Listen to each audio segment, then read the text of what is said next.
구독, 좋아요. 자, 정혁진 변호사님과 함께 지금 긴급 속보 타진된 내용들 그런 분석들로부터 시작을 해보겠는데요. 정혁진 변호사님 나오셨습니다. 어서 오십시오. 네, 안녕하세요. 예, 자고 나니까 진짜 한미 간의 협상 타결 소식이 관세 협상 타결 소식이 전해졌네요. 뭐 대미 투자 규모도 그렇고 여러 가지 소식이 알려졌는데 전체적으로 내용을 보셨을 텐데 네네. 트럼프 대통령이 사실은 공식적으로 먼저 이 소식을 전하면서 알려졌어요. 네네. 어떻게 내용 전체적으로 보셨어요? 일단은 뭐 다행이라는 생각은 들고요. 왜냐하면 지금 15%가 과연 우리에게도 그렇게 허용이 될까?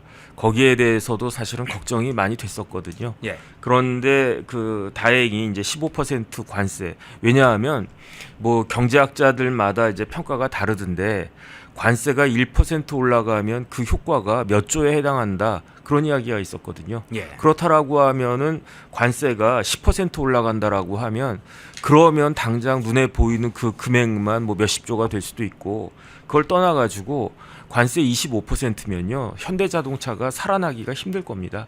만약에 관세가 EU나 그러니까 독일이나 일본 차에 대해서는 15%가 붙는데 현대차에 25%가 붙는다라고 하면 그러면은 BMW보다 제네시스가 더 비싸다는 이야기고요. 예. 렉서스보다는 훨씬 더 비싸진다는 그런 이야기가 되니까 그러면은 현대자동차가 살아남을 수 있습니까? 그런데 자동차는 자동차만 끝나는 게 아니고 온갖 연관되는 효과가 굉장히 크잖아요. 예. 뭐 부품 회사들부터 시작해가지고 심지어 해운 회사들까지도 휘청할 수밖에 없는 그런 상황이니까 그래서 어쨌든 15%를 맞춰준 거는 근데 사실은 15%가 된 것도 우리한테는 손해예요. 왜 손해냐? 일본이나 EU 같은 데는 자동차 관련해 가지고 관세가 그렇게 크진 않았지만 한 2% 남짓 해가지고 관세가 있었단 말이죠. 예. 우리나라는 관세가 없었어요. 예. 그러니까 그 일본이 15% 얻었다라고 하는 건 우리 입장에서는 한 17% 맞았다. 지금 기준으로 봤을 때는 그런 효과가 있는데 어쨌든 그럼에도 불구하고 15%로 막은 거는 그나마 이제 다행이다. 일단 그런 생각은 드는데 그런데 사실 지금 딱 보면은 우리나라가 투자하기로 한 금액이 3,500억 달러예요. 예. 일본은 5,500억 달러입니다. 그런데 일본하고 똑같은 것 같아요. 제가 기사를 보니까 트럼프 대통령이 뭐라고 이야기하느냐 우리나라가 3,500억 달러를 투자하는데 그 금액이 487조 3천억이거든요. 이 금액을 우리나라의 예산에 거의 한 3분의 2 정도 해당하는 어마어마한 돈을 그 미국에다 투자를 해야 되는데 우리 마음대로 투자할 수도 없어요. 미국이 소유하고 통제하고 그다음에 트럼프가 직접 선택한 투자처에다가 3,500억 달러를 투자할 수밖에 없다. 이렇게 되어 있으니까 그러니까 일본하고 뭐가 다른가? 그런데 일본은 5,500억 달러인데 사실 제가 그 궁금해가지고 찾아봤어요. 2023년 당시에 일본의 GDP가 얼마냐?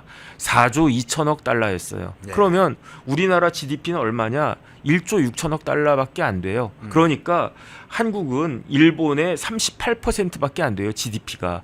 1인당 GDP는 우리나라가 막 쫓아가가지고 지금 근사하게 역전까지 했지만 결국은 일본은 우리나라보다 인구가 2배 반이 더 많다는 거 아니겠습니까? 네. 우리나라 5천만이라고 하면 일본은 한 1억 2천이 넘는단 말이죠. 그래 경제 사이즈가 다른데 일본은 5,500억 불, 우리는 3,500억 불. 그러면은 3,500억 불은 5,500억 달러의 63%예요. 그러니까 쉽게 말하면 경제 규모는 우리가 일본의 38%밖에 안 되는데 우리가 부담해야 되는 투자 금액은 63%가 된단 말이죠. 그다음에 EU도 타결이 됐어요. 예. EU는 얼마를 투자하도록 되어 있느냐?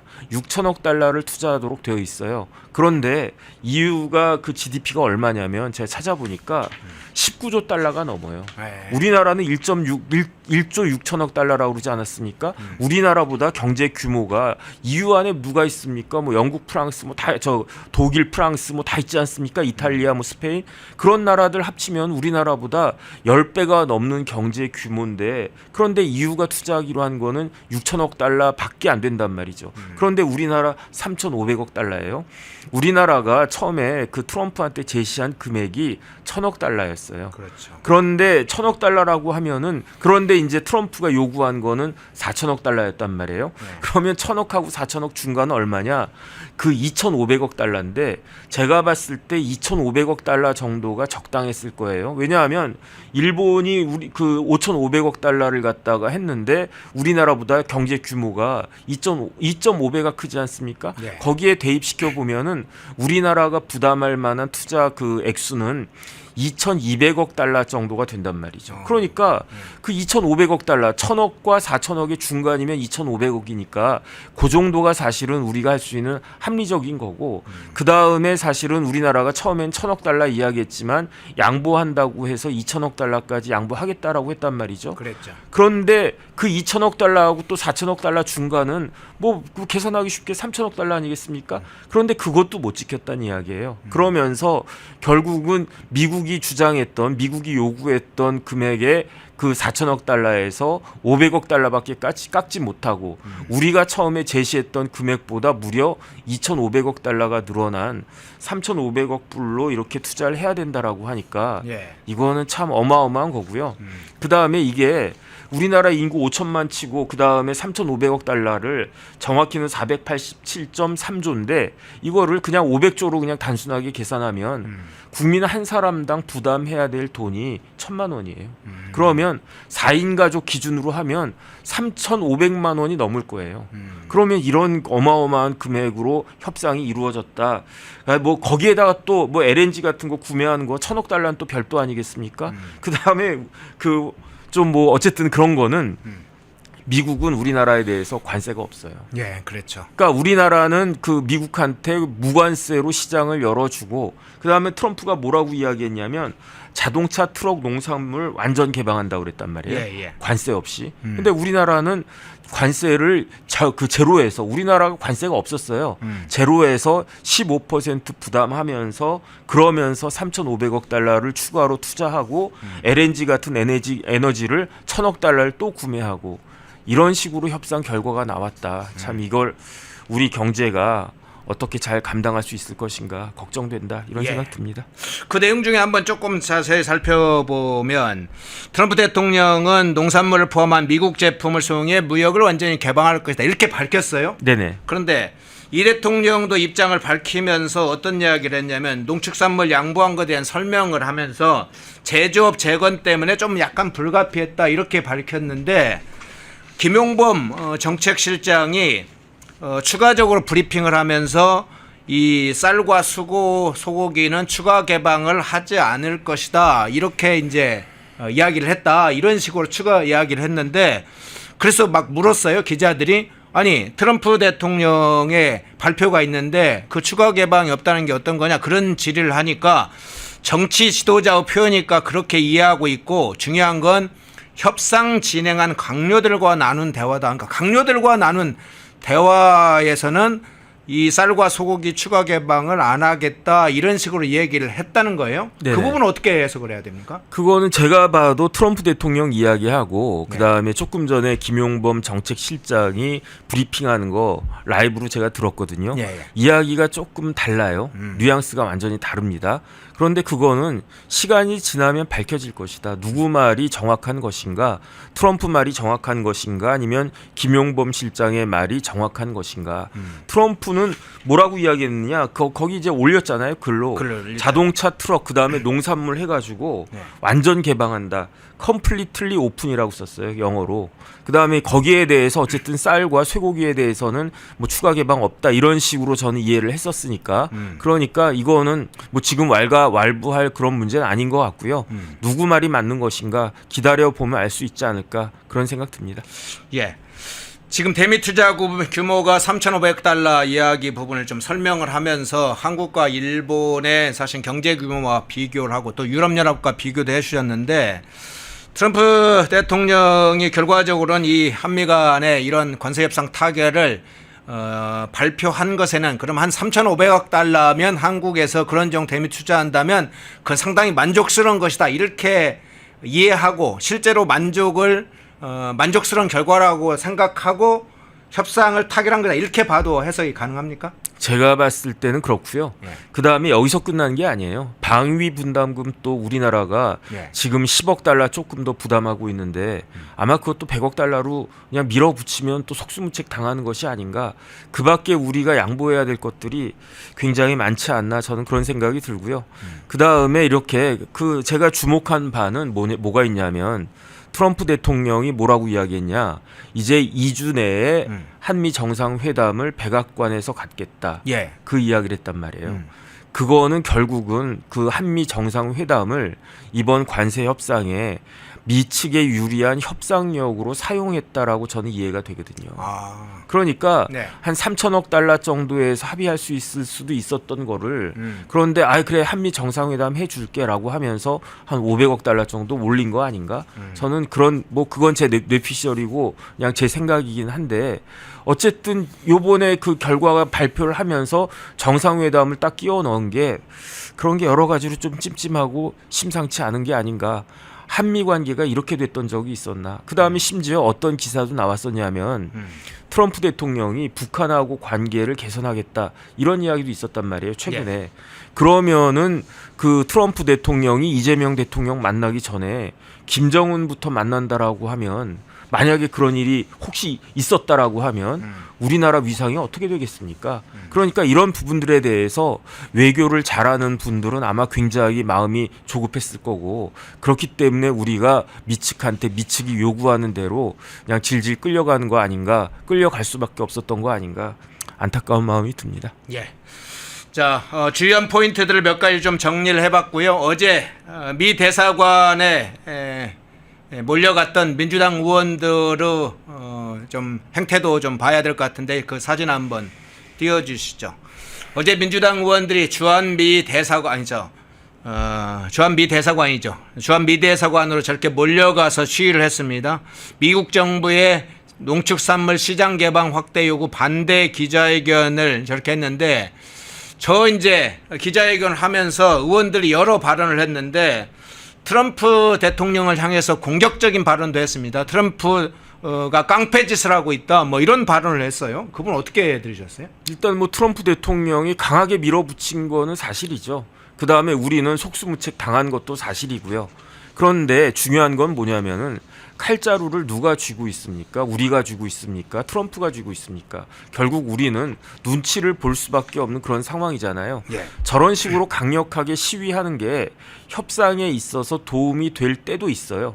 그러면서 정부 당국자가 지금 국내 여론이 이렇게 어려우니까 이런 부분들 좀 감안해 달라. 그럼 미측에서 그래 뭐 그럴 수밖에 없네 라고 하면서 양보해 주는 경우도 있을 수가 있단 말이죠. 하지만은 지금 같은 상황에서 저런 그 시위가 맥히겠습니까? 저런 시위가 협상에 보탬이 됐겠습니까? 그러니까 4천억 달러가요. 얼마나 큰 돈이냐면 처음에 트럼프가 일본에 요구했던 그 투자 금액이 그게 4천억 달러였어요. 그랬죠. 그러다가 트럼프가 막판에 그냥 찍찍 그으면서 5천억 그걸 또 5,500억까지 올려가지고 저희 같은 사람들 봤을 때 일본 완전히 속수무책으로 당했구나라고 생각을 했는데 그 4천억을 우리한테 요구한 거예요. 일본하고 우리하고 사이즈가 다릅니다. 아무리 우리나라가 어쩌고 저쩌고 이야기하고 일본 이깁니다. 다시는 지지 않습니다. 이렇게 이야기해도 그거는 구호일 뿐이고 현실은 현실 아니겠습니까? 그런데 결국은 4천억 달러에서 500억 달러밖에 깎지를 못했단 말이에요. 그런데 저런 시위가 오히려 우리한테 협상력에 있어서 마이너스로 트럼프가 하겠다라고 하는 거 아니겠습니까? 트럼프가 예컨대 3천억 달러 정도로 할까라고 하다가 저런 기자회견하고 나보고 깡패라고 그래 내가 일진이야 그러면서 모르겠다 500억 더 늘려라 이랬을 수도 있는 거 아니겠습니까? 상식적으로 봤을 때 우리나라의 위치를 정확히 판단하지 못하고 저런 어떻게 보면 경거망동 아닌가 그런 생각 드는데 그런데 지금 봐야 될 게 뭐냐면은 저기서 요구한 건 딱 하나밖에 없었어요. 만약에 저기에서 우리나라가 투자할 금액을 뭐 1,000억 달러, 2,000억 달러 이상으로는 절대로 안 된다. 그걸 반대하는 기자회견 내용이라도 있었으면 모르겠는데 저 민주당 의원들이 요구한 건 딱 하나밖에 없어요. 그게 뭐냐면은 농산물, 축산물, 그러니까 쉽게 말하면 쌀하고 쇠고기죠. 예. 시장 개방하면 안 된다. 나머지는 우리가 다 그냥 받아들이겠다 이런 뜻인가? 그건 모르겠는데 어쨌든 그 다음에 이제 김용범 실장이 어쨌든지 간에 그 쌀과 쇠고기는 지켜냈다는 취지로 이야기를 했으니까 그렇다라고 하면 저 의원님들의 그 요구가 받아들여진 건가 그런 생각이 드는데 만약에 트럼프가 뭐 완전 개방하라고 했으니까 그 밑에 있는 강요들이 대통령이 그렇게 이야기합니다 하면서 쌀도 개방해라 쇠고기도 개방해라 그러면 저분들은 뭘 한 것인가 어쨌든 그런 생각 듭니다. 예, 어제 이제 민주당 의원들 중에 이 30개월령 소고기 수입에 관해서 입장도 이야기를 했습니다. 이런 얘기를 했어요. 자칫 미국산 소고기 식품 안전에 대한 우려로 번질 수 있어 소탐 대실의 위기를 불러올 수 있다. 그러니까 소고기 30개월령 소고기 수입을 하게 되면 식품 안전 문제가 발생할 수 있다. 그런 우려가 번질 수가 있다. 그런데 30개월령 소고기가 여전히 위험하다고 지금 생각하는 건가요? 그러니까 아직까지도 광우병에 대해서 무슨 우리 국민들 중에 광우병 트라우마 갖고 있는 사람 있습니까? 대한민국 국민들이 뭐 미국 가면은 뭐 30개월 이 햄버거에 30개월 넘은 쇠고기 들어갔습니까? 아니면 이 스테이크가 30개월입니까? 아니면 뭐 29개월입니까? 이런 거 따지면서 밥 먹는 사람이 있냐고요. 제가 봤을 때 저거는 그야말로 광우병 사태는 제가 뭐 누구나 다 아는 바와 같이 이명박 정부의 그 타격을 주기 위해서 있었던 선전선동 아니었는가? 저는 그런 생각을 하거든요. 예. 그런데 그때 뱉어놓은 말이 있으니까 이거를 더 이상 그 주워 담지 못하니까 30개월을 계속 그 고집할 수밖에 없는 거 아닌가. 저 이야기를 트럼프한테 해보십시오. 트럼프가 그 뭐 우리나라가 정상적으로 저기 협상을 하는 거다라고 생각을 갖다가 하는지. 그러니까 그래서 저는 좀 찜찜하다는 생각이 드는 게 그 쇠고기를 갖다가 30개월 넘는 건 계속 그 수입 안 하겠습니다라고 이야기하는 거를 정상적인 협상으로 판단할 것인지 조금 의문이다. 어쨌든 그런 생각은 들고요. 예. 그다음에 뭐든지 과학적으로 봐야 되고요. 그다음에 뭐 후쿠시마 오염 처리수 뭐 해가지고 뭐 그거 먹으면 뭐 회도 못 먹고 뭐 그다음에 생선도 못 먹고 그런 식으로 선전선동하는 것과 뭐가 다른가. 여러 차례 우리 국민들이 지금 그 경험을 했기 때문에 더 이상 저런 이야기는 맥히지 않을 것이다. 그 생각 듭니다. 예. 근데 민주당 의원들이 지금 저 시위 장면을 보고 있습니다만은 주한미 대사관을 찾아가서 시위를 했어요. 근데 지금 양국의 관세 협상이 진행되고 있으면 수입 개방 관련해서 입장을 밝히려면 대통령실에 찾아가서 쌀과 소고기 수입 개방 이건 미국 측이 요구하더라도 한국 정부가 받아들이면 안 된다. 그래서 대통령실에 가서 또는 대통령실 가거나 뭐 정부 청사가 있는 세종시에 가거나 그래 가서 거기 가서 시위하지 않고 왜 주한미 대사관에 앞에 가서 시위를 합니까? 아니 미국 정부를 대신해서 나와 있는 데가 대사관이니까 예. 다이렉트로 미국 정부에게 항의하겠다 뭐 그런 취지 아니겠습니까? 그런데 만약에 저게 긍정적 효과가 있다라고 하면 저는 반대하지 않겠는데 저런 시위로 인해 가지고 미국을 자극해서 지금 뭐 우리나라가 그렇게 대단한 나라입니까? 뭐 일본은 뭐 그냥 아무것도 아닌 그런 나라입니까? 일본이 5,500억 달러, EU가 6,000억 달러 이런 식으로 관세를 감수한 거는 다 이유가 있는 거잖아요. 네. 뭐 우리나라만 못해서 일본이 뭐 5,500억 달러 그랬습니까? 그런데 결국은 우리나라는 일본만 또 못한 협상 결과를 얻게 된 것이다. 그렇게밖에 판단할 수 없는 거 아닌가. 그런데 그렇게 지금과 같은 결과가 초래된 것에 대해서 저분들이 책임이 없다라고 할 수 있겠는가. 저는 굉장히 조금 아쉽다는 생각 듭니다. 예. 자, 연관해서 이 부분도 한번 좀 여쭤볼게요. 8.15 때 국민임명식을 지금 한다고 대통령실이 발표를 했잖아요. 네네. 지금 이제 한미 간 관세 협상은 타결이 됐는데 이 일부에서는 관세 협상이 타결이 안 될 경우와 될 경우를 대비한 것이다 이런 분석도 있습니다. 그러니까 뭐 이재명 대통령이 공식적으로 본인이 대통령이라는 것을 대내외적으로 알리는 자리를 한번 갖고 싶다 이런 의미도 있지만 만일 관세 협상이 타결이 안 되면 반미 진영을 결집시키려고 한 거 아니냐. 한 10,000명 정도 이렇게 막 대규모 사실상 그 행사가 뭐 이런 분석도 이 광복절에 그런 걸 노린 거 아니냐 이런 분석도 있었어요.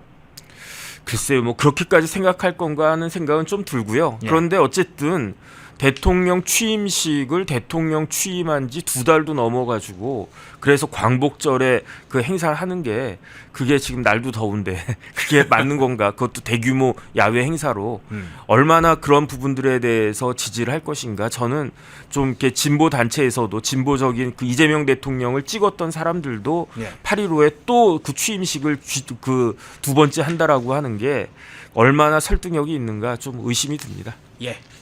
자, 다른 현안으로 조금 잠깐 넘어가고 뒤에서 다시 좀 다뤄보겠습니다. 그 최동석 관련된 부분을 조금 잠깐 살펴보겠습니다. 어제 이제 박범계 민주당 의원이 이 막말 재직으로 불리는 최동석 인사혁신처장에 대해서 이런 입장을 밝혔어요.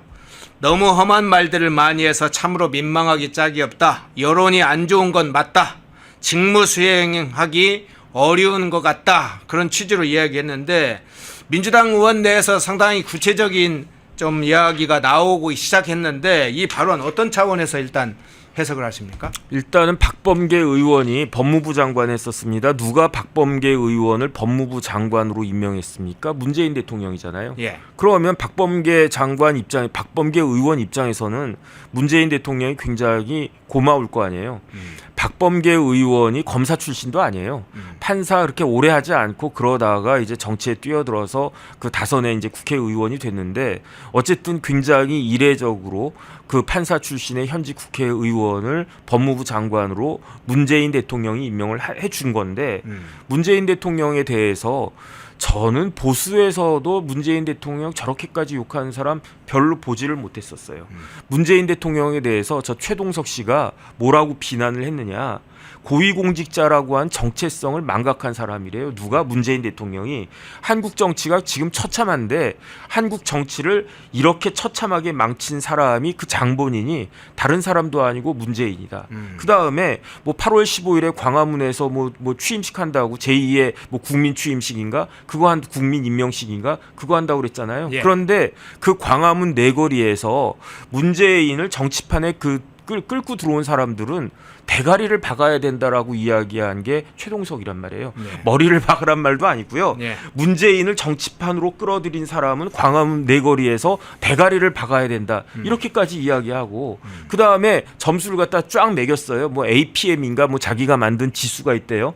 거기에 대해서 이재명 대통령은 96점, 그 다음에 추미애 장관 뭐 누구누구는 또 이제 고득점을 갖다가 송영길 대표도 어쨌든 플러스 점수를 갖다가 줬는데 마이너스 점수 준 사람 4명 있었어요. 뭐 몇 명 더 있었을지 모르지만 알려진 사람이 첫 번째가 윤석열 대통령 뭐 마이너스 113점인가 최악의 점수를 갖다가 주고 그리고 그 한동훈 그 전 대표에 대해서도 마이너스 60점인가 줬단 말이에요. 네. 그런데 한동훈 전 대표보다도 더 박한 더 마이너스 점수를 받은 사람이 누구냐?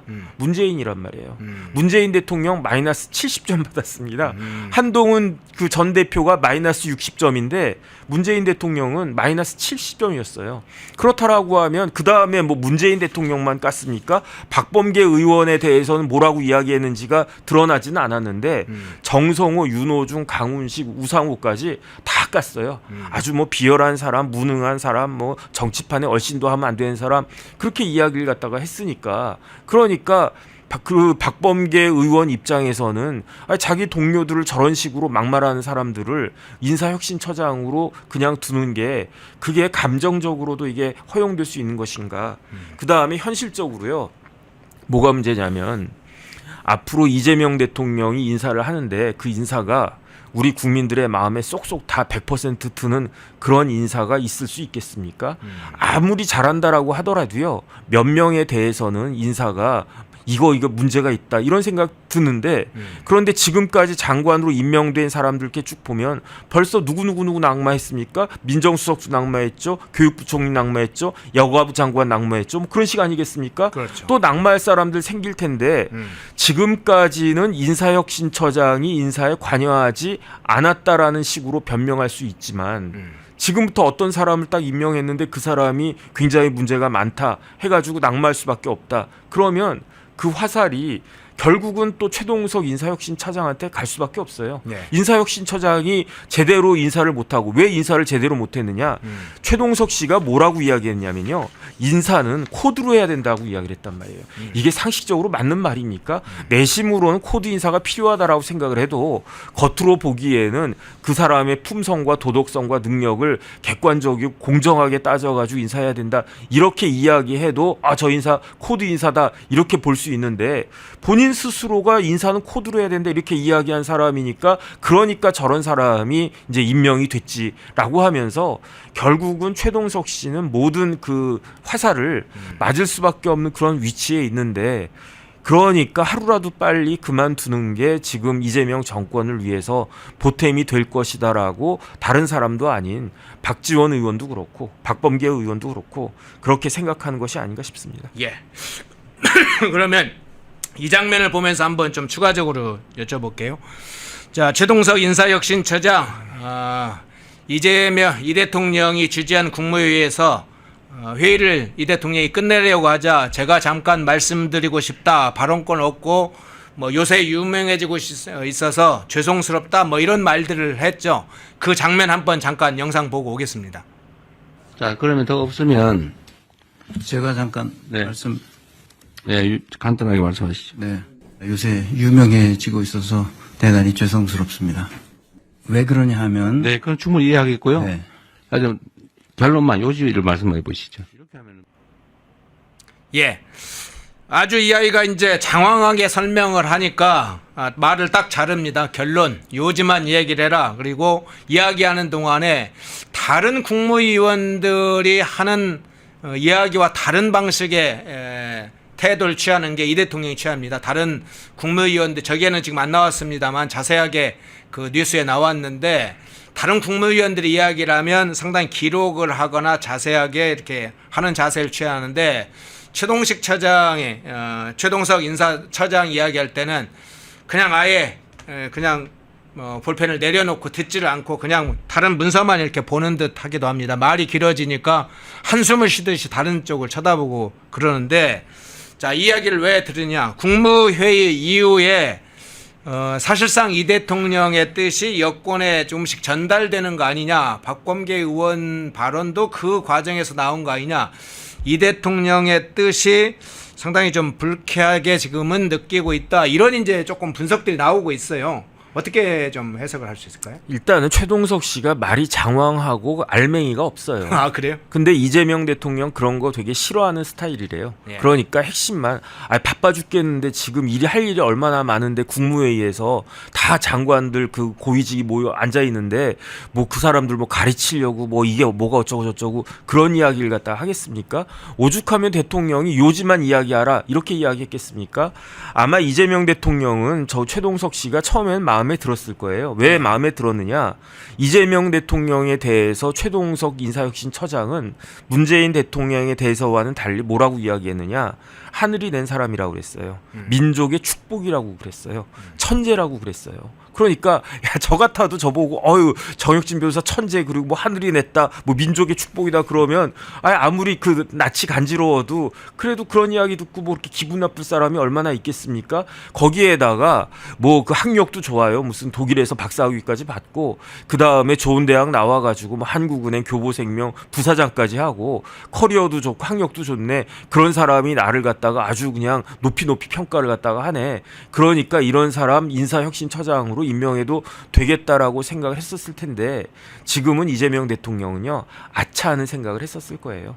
저런 사람인 줄 몰랐네. 검증을 더 했었어야 되는데 그 다음에 인사혁신처장은 국무위원은 아니지만 그 국무회의 규정에 따를 때 국무 그 회의에 배석해야 되는 사람 중에 하나거든요. 예. 그래가지고 이제 배석했단 말이에요. 그런데 시키지도 않았는데 자기가 손 딱 들더니 대통령님 제가 한 말씀 드리겠습니다 해가지고 발언권을 줬더니 그냥 그냥 쌈박하게 이렇게 뭐 죄송합니다 이런 말이라도 하면 좋았는데 마치 뭐 선생이 학생들 가르치는 것 같이 저렇게 이야기하니까 가장 점수를 잃은 포인트가 저 포인트가 아닌가. 오죽하면 대통령 중간에 말을 끊고 결론만 빨리 이야기해라 바쁘다 이런 뉘앙스로 이야기했겠는가.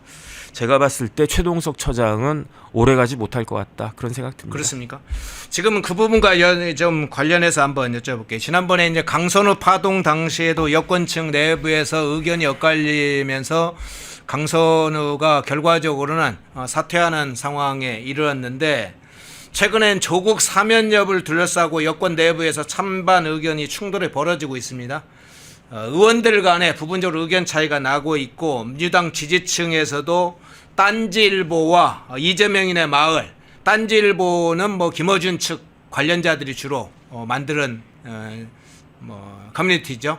이 게시판에는 조국 사면하라고 요구가 찬성하는 요구가 굉장히 많죠. 그런데 재명인의 마을에서는 지금이 어느 때인데 8.15 때 사면하느냐 반대 의견이 꽤 많이 올라오고 있다고 그래서 거기에서도 커뮤니티의 차이가 좀 나고 있고 김어준은 이제 방송에서 조국 사면 이야기를 하고 있습니다. 그런데 친명의 중요한 인사 중에 뭐 찐명으로 알려지는 이동영 작가의 경우에는 너무 서두르면 안 된다 뭐 이런 의견이 충돌하고 있는데 그런 각각의 문제가 발생하는데 최동석 이 처장의 거취 여부도 지금 연관되면서 커뮤니티에서 붙기 시작했다고 그래요. 글쎄요. 어쨌든 최동석 처장이 조국 대표에 대해서도 마이너스 47점 줬어요. 플러스 글쎄요. 점수가 아니고 마이너스다. 예. 그 다음에 그러니까 아마 그런 부분들을 조금 감안한 거 아닌가 싶은 생각이 드는 게 제 생각에 만약에 이번 8.15 특사에 조국 대표가 포함이 되면은 그러면 이재명 대통령의 가장 강력한 라이벌이 되지 않겠는가. 저는 그런 생각 듭니다.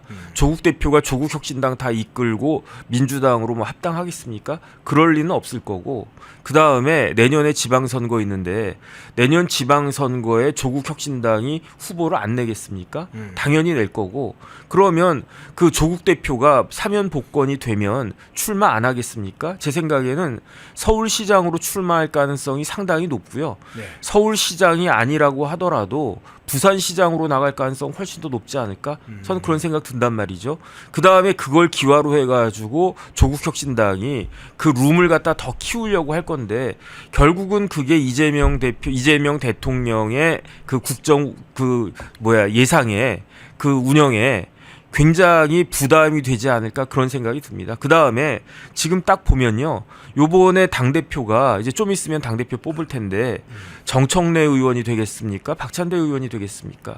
만약에 정청래 의원이 되면 그러면은 이재명 대통령은 박찬대 의원을 미는 것으로 모든 사람들이 다 그렇게 보이는데 그런 식으로 되면 이재명 대통령이 마치 처음에는 어마어마한 권력을 가진 대통령에다가 거기에다가 190석 범여권을 가진 그런 대통령인 줄 알았는데 민주당을 실질적으로 좌지우지하는 사람이 꼭 이재명 대통령이 아닐 수도 있는 거 아니냐. 거기에다가 조국혁신당 해가지고 친문들 이렇게 떨어져 나와가지고 만약에 합세를 하고 그렇게 되면은 그러면은 이게 상당히 곤란한 상황도 있지 않을까 그런 예상들을 할 수밖에 없기 때문에 친명 입장에서는 이런 부분들에 대해서 고민할 수밖에 없을 것 같다는 생각 들고요. 그 다음에 친문 입장에서는 문 대통령을 그렇게 비난하는 사람이 인사혁신처장이 됐다라고 하는 것은 친문들이 기용될 가능성이 훨씬 더 줄어든다는 그런 이야기 아니겠습니까? 그러니까 이른바 문명대전이 지금 여건이 된 지금부터 또 발생할 수도 있는 것이 아닌가 그런 생각이 듭니다. 예. 최동석 인사혁신처장 문제를 다루다 보니까 그 내부 상황까지 좀 다루게 됐네요. 6번째 낙마자가 될지. 당시에 노동비서관이 지금 교체된 것은 외부에 잘 안 알려져서 보통은 이제 인사혁신처장이 만일 교체되면 5번째 낙마라고 하는데 노동비서관이 교체가 됐다고 그래요. 그 사이에 좀 시간이 지났습니다. 그러니까 그 사람까지 포함하면 지금 6번째 낙마자가 될지 그것도 한번 좀 지켜봐야 할 대목인 것 같습니다. 자, 이 문제로 한번 넘어가 보겠습니다. 때리면서 어르는 것인지 이재명식 이 정권의 행태의 장면 중에 하나가 이 노란봉투법을 둘러싼 여러 가지 장면들인데 주한유럽 상공회의소 그리고 어제는 주한미국 상공회의소가 이 노란봉투법에 대해서 굉장한 우려를 표명했어요. 기업들이 한국에서 철수할 수 있다. 사실상 강하게 상공회의소가 이런 이야기를 한다는 건 굉장히 놀라운 일인데 강하게 경고를 했고 국내 경제단체들 막 연일 지금 성토를 하고 있습니다. 공개적으로 기자회견도 하고 있고 일부 조선소 관계자는 아니 마스카를 말하면서 조선업의 발목을 잡는 이런 노란봉투법을 지금 강행하느냐 지금 중요한 문제로 노란봉투법이 떠올랐어요. 지금 이 상황 지금 어떻게 보세요? 일단은 기업하는 이유는 뭡니까? 돈 벌려고 하는 거잖아요. 예. 뭐 그거는 뭐 미국 회사들도 마찬가지고 유럽 회사들도 마찬가지고 우리나라 회사들도 마찬가지 아니겠습니까? 그러니까 기업하기에 좋은 환경이 있으면은 기업들이 들어오는 거고요. 전 세계적으로. 그다음에 그 환경이 굉장히 열악해지고 뭐 고생만 하고 돈도 못 벌고 그다음에 억울한 일 당하고 심지어 형사처벌까지 당하게 되면 누가 기업을 계속 하겠습니까? 그러니까 지금 저런 이야기가 나오는데 노란봉투법은 조금 더 심각해요. 뭐가 심각하냐면 이게 뭐 단순히 노조에게 권한이 더 세진다 이런 차원을 넘어서 가지고 법의 원칙에 반하는 겁니다. 법의 원칙이 뭐냐면은 잘못했으면 책임지라는 거 아니겠습니까? 그러니까 그게 그다음에 내가 책임질 일이 있을 때 그거는 내가 잘못했을 때만 내가 책임지는 거예요. 예. 어떤 일이 벌어졌어도 거기에 대해서 내가 고의나 과실도 없으면 거기에 대해서는 책임지지 않는다라고 하는 것이 근대 민사법의 근대 법의 원칙인데 노란봉투법이라고 하는 건 뭐냐면은 불법 행위로 인해 가지고 노조가 회사에 손실을 끼쳤다고 해도 손해를 끼쳤다고 해도 거기에 대해서 책임을 묻지 않을 수 있다는 거 아니겠습니까? 예. 그러면은 그야말로 사업하는 사람들 입장에서는 그냥 그 넋놓고 당할 수밖에 없다 이런 두려움이 있을 수밖에 없는 거기 때문에 그러니까 이런 상황에서 지금 그 사업을 대한민국에서 한국이라고 한 나라에서 계속 할 수 있나 해야 되나 아니면 더 좋은 조건도 얼마나 많은데 이런 식으로 생각하지 않겠습니까? 그러니까 그냥 뭐 국회의원들이 탁상에 앉아가지고 그냥 탁상 공론하듯이 법 만들고 그냥 뭐 그러는 거는 쉬운데 그걸로 인한 그러한 정책으로 인한 여파가 얼마나 커질 것인가. 그 다음에 한번 이렇게 뱉어놓으면요, 이거를 수습할 수가 없어요. 한번 이렇게 딱 풀어놓으면은 이거를 다시 원상으로 회복하는 거는 무지무지하게 어려운 거 아니겠습니까?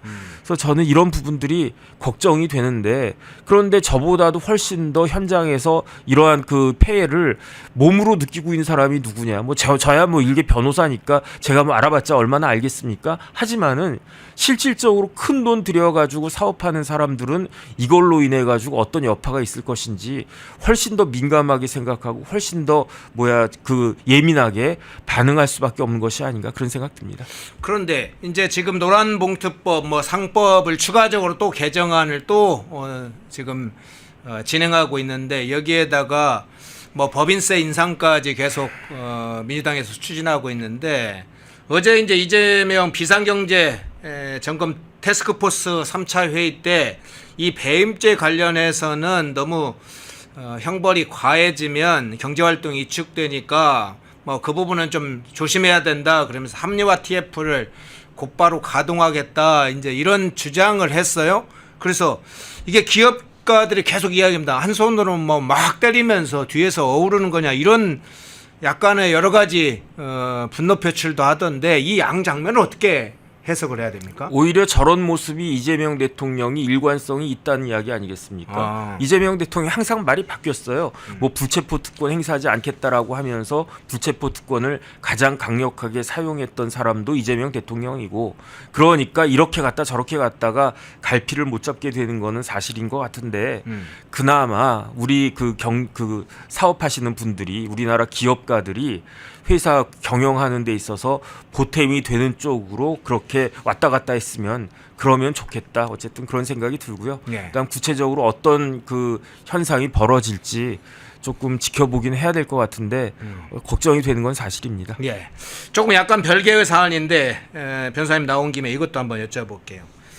과거에 박근혜 대통령이 대기업 총수를 만나서 이제 관련된 협의를 했다. 그래서 일단 대기업 총수와 만나서 구체적인 현안을 협의했다는 것 자체만으로 그때 묵시적 청탁 이런 걸 막 법적으로 적용하지 않았습니까? 네네. 근데 이번에 지금 이 대통령이 이재용 회장을 포함한 주요 대기업 총수들과 개별적으로 만나서 대미 투자 부분에 관해서 상당히 구체적으로 협의를 했다, 이런 게 지금 나오고 있잖아요. 네네. 그거 지금 묵시적 청탁으로 만일 지금이야 뭐 정치적으로 이재명 유리하니까 바로 걸리진 않겠지만 기존 사례와 보면 그게 완전히 다른 사례입니까? 어떻게 해석도 가능합니까? 그러니까 억울한 거는 박근혜 전 대통령이에요.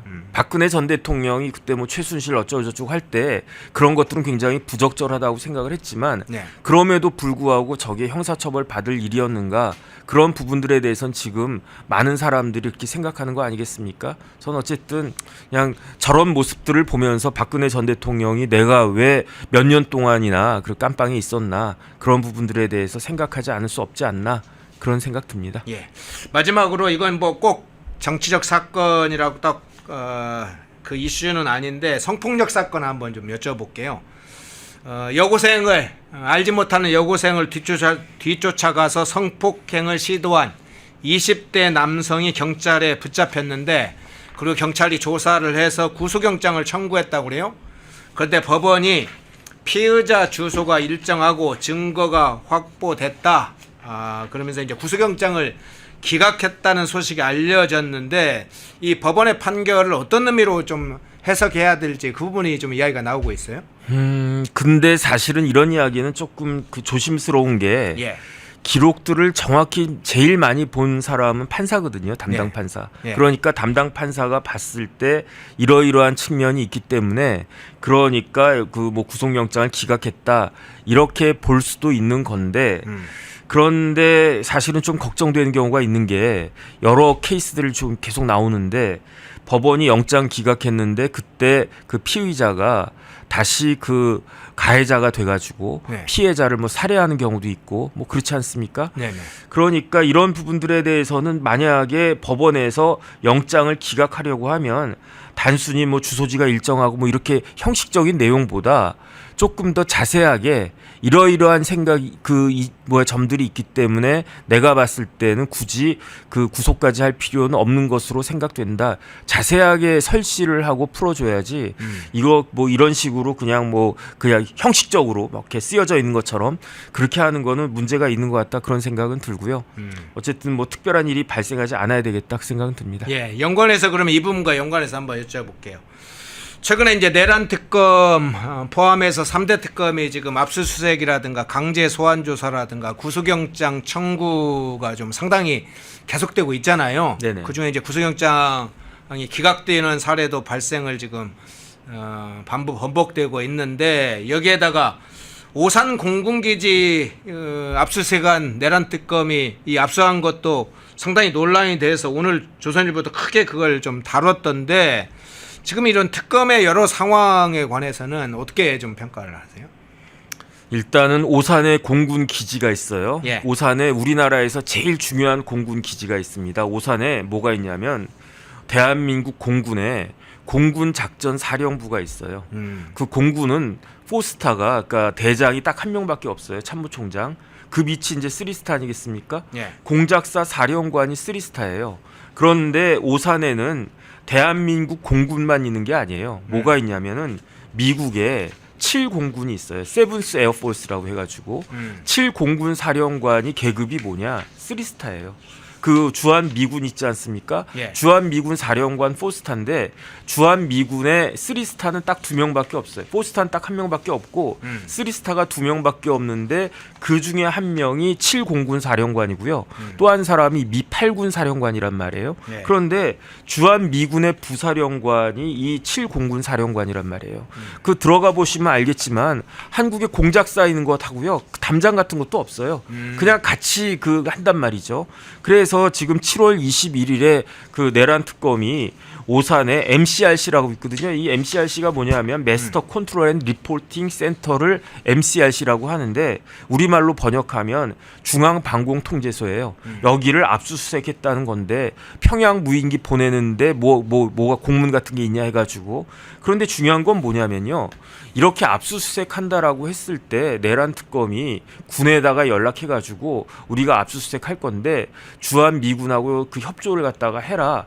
이렇게 이야기를 했었어야 돼요. 왜 그런가? 제가 말씀드렸잖아요. 따로따로 있는 게 아니거든요. 그 오산 에어베이스에 한국 공군도 있고 주한 미 공군도 같이 있단 말이죠.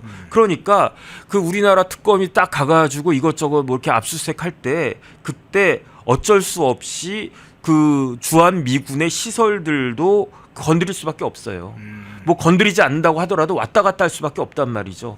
그러니까 미군 입장에서는 제일 황당한 거다. 만약에 이러이러한 일이 벌어지니까 그 노티스를 갖다 딱 하고 협조해 달라. 그래서 미국 측에서 오케이 뭐 이렇게 사인을 했었으면은 문제가 심각해지지 않았을 텐데 그런 거 없이 들어갔기 때문에 지금 사실은 그 논란이 되는 거고요.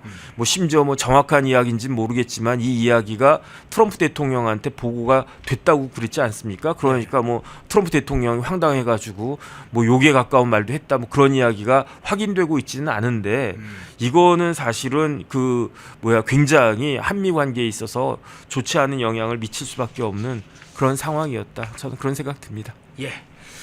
자, 우리 정익신 변호사님 일부에 모시고 관세 협상 문제 좀 압축적으로 살펴봤고요. 그리고 오산 미 공공기지 내란 특검의 압수수색의 그 내면을 한번 좀 살펴봤습니다. 정혁진 변호사님이었습니다. 고맙습니다. 네, 감사합니다. 펜앤마이크와 광동이 함께 준비한 광동 루테인 밀크시슬 혈행 개선, 노화로 인한 눈 건강, 간 건강, 펜앤마이크 TV 단독 할인. 구독, 좋아요. 자, 1부로 넘어갑니다. 박상규 시사평론가님 나오셨습니다. 어서 오십시오. 안녕하세요. 예. 자, 관세 협상 넘어가기 전에요. 앞서 지금 북한 핵폐쇄 문제와 관련해서 잠깐 논평을 했습니다. 라듐과 폴로늄 핵심 물질 조사 대상에서 빠졌더라 이런 게 좀 알려졌어요. 대단히 심각한 문제라고 생각을 합니다. 이 고대로부터 지금까지 나라의 어떤 가장 중요한 책무, 예. 왕이든 황제든 뭐 지금 국가의 수장이든 안보와 경제 아니겠습니까? 예. 지금 그 두 축이 심하게 흔들리고 있다. 그 증표가 여러 개 있는데 지금 화앵커가 길게 얘기한 그 부분은 당장 우리의 그 안보, 예. 안전, 그야말로 생명과 직결된 문제이기 때문에 매우 중요한 지금 그 안전핀이 지금 완전히 지금 빠지지 않았나 이런 생각을 할 수밖에 없는 사안이고 지금 오늘 아침에 지난 밤이죠. 유럽에서 우리로서는 상당한 비보가 날아왔습니다. 예. 그 부분은 이제 지금부터 얘기할 경제 문제와 직결이 되어 있기 때문에 예. 지금 국가의 가장 큰 두 책무를 책임져야 할 이재명 정권이 과연 이런 부분에 효율적으로 대처하고 있느냐 아니면 그 임무를 방기하고 있는 것 아닌가 하는 심각한 그런 의문을 제기하지 않을 수 없다. 이런 점에서 대단히 심각한 상황이 지금 월요일 아침부터 우리 국민들 가뜩이나 지금 폭염이 어디까지 갈지 모르는다. 뭐 서울이 40도를 뭐 넘고 하는데 예. 이게 단순한 불쾌지수만의 문제가 아니에요. 지금 큰일 나게 생겼습니다. 예. 지금 말씀하신 거 이어보겠습니다. 미국과 유럽연합 간의 관세 협상이 타결이 됐습니다. 15%로 관세 타결이 됐다 이렇게 알려졌고 또 그에 따르는 대미 투자 등을 포함해서 여러 관련된 부분이 이야기가 됐는데 지난번 일본 간에도 타결할 때 15%로 타결이 됐잖아요. 그 15%라는 숫자가 이제 대단한 압박감으로 이재명 정권을 짓누르고 있다. 예. 이렇게 보면 됩니다. 당초의 이유는 30%였어요. 네. 허리를 뚝 자른 거고 일본은 그에 앞서 25% 우리와 같았기 때문에 더 부담이 됩니다. 이재명 정권으로서는 여기서 10%를 날렸어요. 중요한 것은 품목별 관세 부분인데 EU는 자동차도 똑같이 15%로 낮췄어요. 예. 이게 대단한 겁니다. 그리고 일본은 앞서 원래 2.5% 물다가 당초에는 이거 25% 얘기했었잖아요. 일본도. 근데 자동차 관세도 허리를 뚝 잘랐어요. 12.5%. 그래서 12.5 플러스 2.5, 15%. 그러니까 이 15라는 숫자가 지금 하나의 기준 성적표, 기준 허들이 된 거예요. 네. 자, 이제 EU는 우리보다 경제 규모가 좀 대단히 큰 하나의 나라라기보다는 국가들의 연합 아니겠습니까? 그렇죠. 그러니까 EU와 우리를 직접 비교하긴 좀 뭐해도 일본은 지금 우리 국민들이 한일전만 하면 난리가 나고 뭐 일본을 절대 인정하지 않잖아요. 더군다나 이재명 정권은 야당 시절부터 그냥 뭐 반일 이걸 가지고 지금 굉장히 재미를 보고 있는 정권인데 반일 정치를 해왔죠. 그런데 예. 자 일본보다 뒤진다? 그것도 상당히 뒤진다? 근데 이게 당장 뒤진다의 문제만이 아니에요. 이게 일본보다 한참 낮은 그러니까 관세율로 보면 높게 책정을 받으면요. 예. 우리가 자동차라든가 조선 지금 뭐 이재명 정권은 이 조선에 목을 걸고 있는데 이 조선에서 경쟁력이 지금 아주 치열해요 우리하고. 예. 근데 우리가 일본이 우리보다 낮은 관세율을 적용받고 미국으로 이 팔려 나갈 때 당장 누가 피해를 보겠습니까? 직격탄을 맞는 거예요. 따라서 이 15% 숫자뿐만 아니라 자동차 관세율도 EU나 또 뭐 EU 하면 생각나잖아요. 벤츠. 우리나라 사람들 그렇게 사족을 못 쓰는 벤츠, BMW 다 유럽산 자동차 아닙니까? 경쟁력이 뚝뚝뚝 떨어지는 거예요. 현대차, 기아차 올해만 해도 지금 뭐 15.9%에서 24.1%의 영업이익 감소가 있었습니다. 예. 이거는 이런 관세를 그 관세 변수가 안 나왔는데도 그렇게 나빠진 거예요. 네. 여기에 관세까지 나빠지고 일본보다 경쟁력을 하는 자동차 분야에서 우리가 관세를 10% 이상 더 내게 된다. 지금 그대로 놔뒀다가는 관세는 그 자동차 같은 경우에는 40% 물게 생겼잖아요. 기존에 25 플러스 그리고 자동차에 25, 50이네요. 네. 50%, 철강도 50%. 이거 포스코도 그렇고 현대제철도 그렇고 이 감당 못합니다. 이 관세를 만약에 물게 되면요, 이 큰일 나는 거예요. 지금 이 핵은 안전의 문제인지 모르는데 이 관세는요, 그냥 당장 주머니를 찢어버리는 거예요. 이거 지금 15만 원 받고 외식하고 다들 좋아들 하시는데 이거 폭탄 중에 폭탄이 지금 곧 지금 하늘에 떨어지려고 준비하고 있다. 이렇게 생각하시면 됩니다. 예. 자, 그런데 지금 말씀하신 것처럼 한미 간의 이제 관세 협상이 우리한테 던져진 관세 폭탄 상황인데 지금 상당한 난항을 겪고 있습니다. 지난번에 유성락 국가안보실장은 미국을 방문했다가 베센트 장관 못 만나고 루비오 장관도 못 만나고 빈손으로 돌아왔어요. 구윤철 부총리는 베센트 장관과 2+2 협의하려고 출국하려 했다가 인천 국제공항에서 그냥 돌아오는 아주 참담한 상황을 겪었는데, 자, 7월 31일 겨우 이제 구윤철 부총리와 베센트 장관이 협상 일정을 7월 30일, 31일 그 사이에 지금 한 번 정도 예정이 돼 있고 러트닉 장관과 김정관 장관이 지금 2번에 걸쳐 만났는데 여전히 협상이 결렬된 상태입니다. 이게 8월 1일 이 관세 부과 시점이 정해져 있잖아요.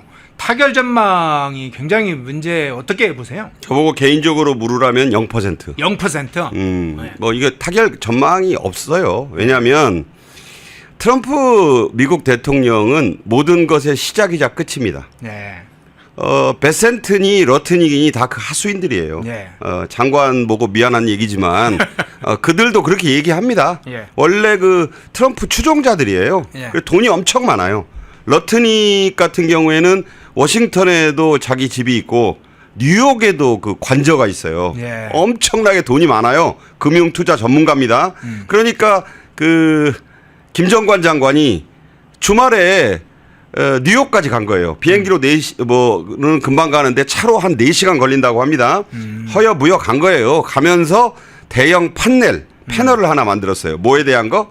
한국 조선업이 이렇게 미국을 위해서 뭘 해드리겠습니다는 걸 깨알같이 패널을 만들어서 갔대요. 차 안에서 만들었는지 모르죠. 그래가지고 가서 그걸 앞에다 세워놓고 장관이 장관 앞에서 엄청나게 길게 설명을 했대요.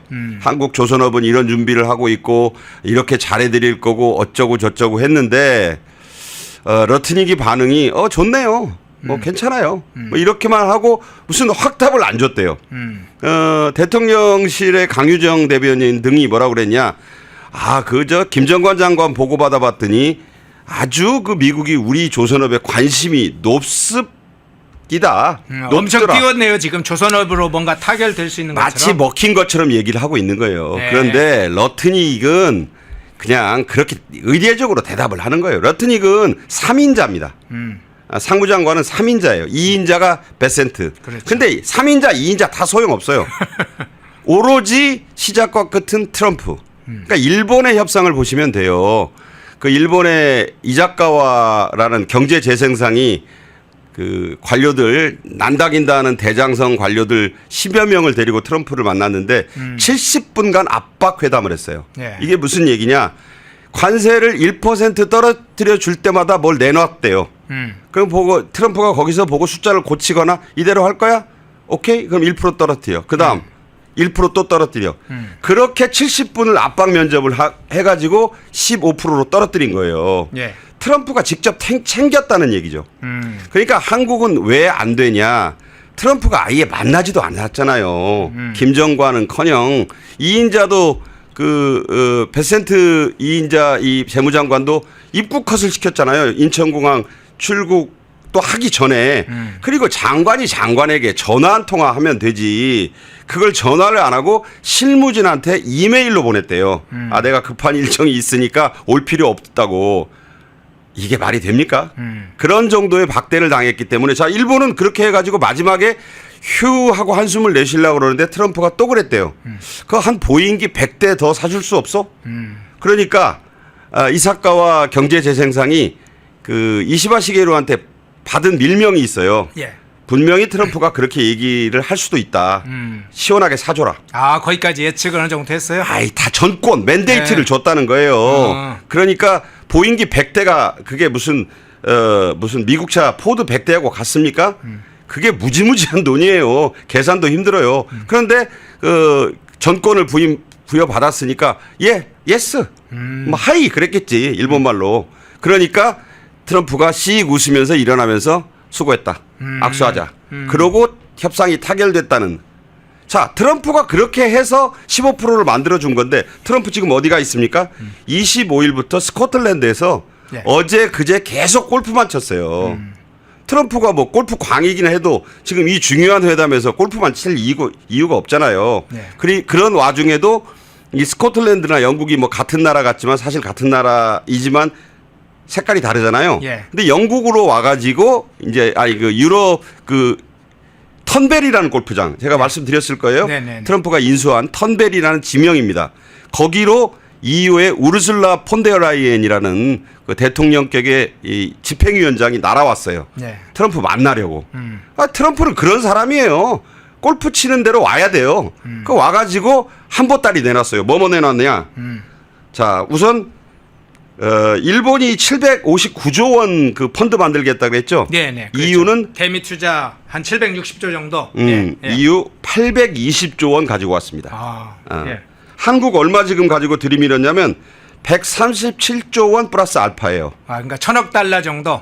뭐 그 환율로 한 1,000억 달러 정도 플러스 알파. 그것도 네. 이제 삼성 이재용 회장 따로 만났으니까 뭐 얼마를 더 내놓겠는지는 몰라도 이거 획기적으로 갈 수가 없어요. 자, 일본 760조, EU 820조, 한국 137조 플러스 알파. 얼마나 더 올릴 수 있을지. 올라갔다는 소리가 없어요. 자, 이거 가져갔지. EU는 또 뭘 줬느냐? 일본은 쌀 줬잖아요. 네네. EU는 미국 에너지를 1,030조 원어치 사주겠다 그랬어요. 예, 네. 자, 1,030조 원입니다. 잘 들으세요. 그러니까 이게 어느 정도 액수인지 감도 잘 안 와요. 그러니까 이 정도를 받고 저 폰데어라이언에게 15%로 깎아준 거예요. 시원하게 자동차도 15%로 다 맞춰줬어요. 저 트럼프가 저 양복 입고 있는데 사실 그 골프복으로 내내 있다가 지금 바꿔 입고 잠깐 악수하고 저기 타결한 거예요. 예. 자, 이렇게 타결을 했는데 언제까지 트럼프는 영국에 있느냐? 29일까지 있어요. 예. 우리 시간으로 30일. 그러니까 한국 협상단이 트럼프를 만날 일은 거의 없다. 8월 1일 이전에 그런 얘기가 되고, 자, 이제 러트닉은 3인자인 러트닉은 김정관 만나서 조선업 관련 얘기를 들었는데 반응이 안 나왔잖아요. 네. 제일 중요한 거 지금 구윤철 그 기재부 장관 얘기하셨는데 이번에 만나긴 만나요. 31일 날 하루 전날이에요. 베센트는 뭘 했느냐? 지난 주말에 계속 SNS만 했어요. 자기 SNS로 트럼프 대통령이 황금 시대를 열었다. 위대한 우리 트럼프 대통령님 어쩌고 하면서 트럼프로 SNS 홍보만 했어요. 그리고 31일 날 만나준다. 그리고 지금 베센트도 유럽 가 있어요. 예, 중국과 협상하기 위해서요. 먼저 저 아까 나온 우르줄라 폰데라이언과 트럼프 회담에 배석을 했었고 예. 그리고 나서 스웨덴 스톡홀름으로 날아갑니다. 28일, 29일 중국의 국무원 부총리하고 만나가지고 미중 고위급 경제 회담을 해. 그게 더 중요해 지금 베센트에게는. 그 29일이면 현지 시간 우리 시간 30일입니다. 이제 한국으로 그러니까 워싱턴으로 오겠죠. 와가지고 이제 시간을 낸 거예요. 왜? 한국에 대해서 최후 통첩을 보내려고 만나는 겁니다. 자, 이렇게 회담을 안 하고 아무런 논의가 없이 극적으로 뭐 공부 안 하고 성적 나오길 바라는 거하고 똑같은 거예요. 그러면 지금 이제 7월 31일에 베센트 장관과 구윤철 부총리가 만난다. 지금 단독 면담을 형식으로 지금 뛴다고 알려졌는데, 자, 타결이 안 된다면 왜 안 될까? 그 이유도 잠깐 앞에서 이제 좀 설명을 해서 조금 더 그 보강 설명을 해주면 좋을 것 같고, 또 하나는 지금 정청래하고 박찬대 당대표 지금 무슨 경쟁 과정에서 소고기 문제가 나왔어요. 30개월령 소고기 수입은 안 된다고. 그게 이제 지금 정청래하고 그 박찬대가 서로 선명성 경쟁하느라고 예. 지금 국민의힘을 정당 해산을 시켜버리자.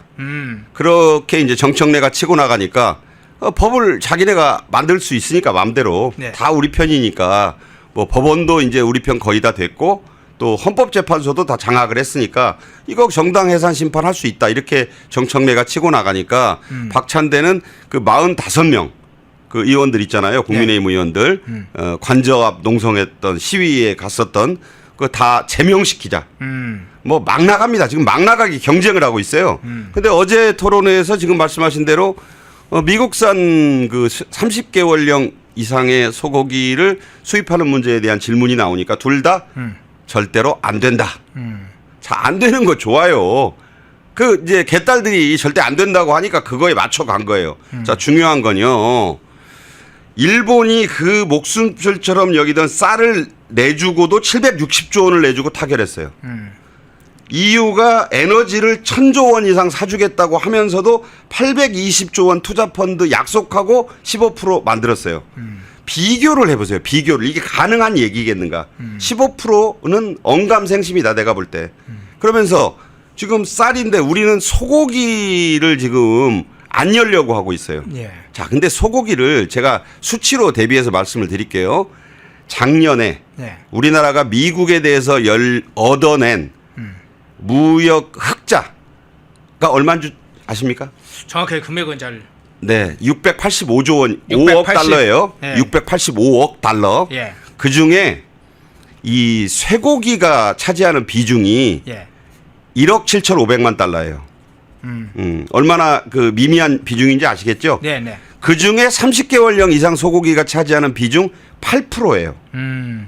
자, 우리가 지금 죽게 생겼는데 이거 지지층 때문에 안 내주겠다고 버티고 그 여당의 둘 중에 하나가 될 거 아니에요. 예, 정청래 예. 아니면 박찬대. 예. 그 누가 되든지 되는데 이거 둘 다 안 된다?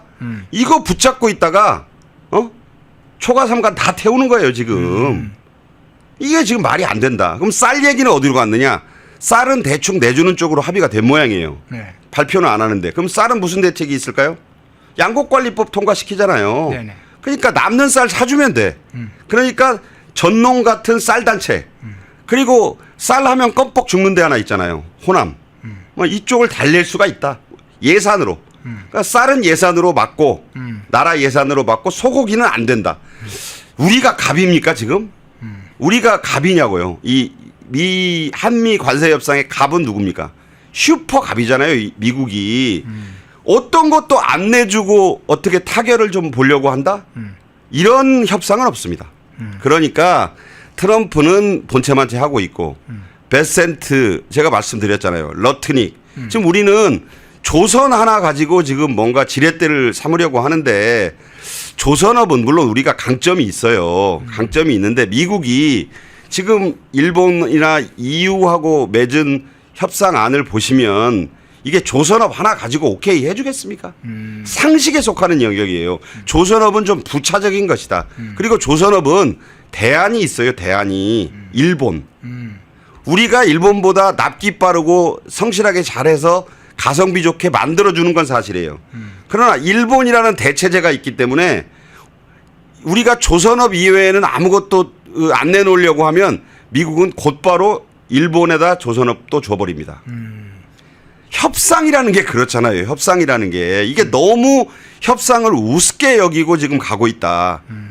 이거 지금 큰일 나게 생겼어요. 저는 지금 분명히 말씀드리는데 그 일본이나 EU의 15%에는 절대 미칠 수가 없다.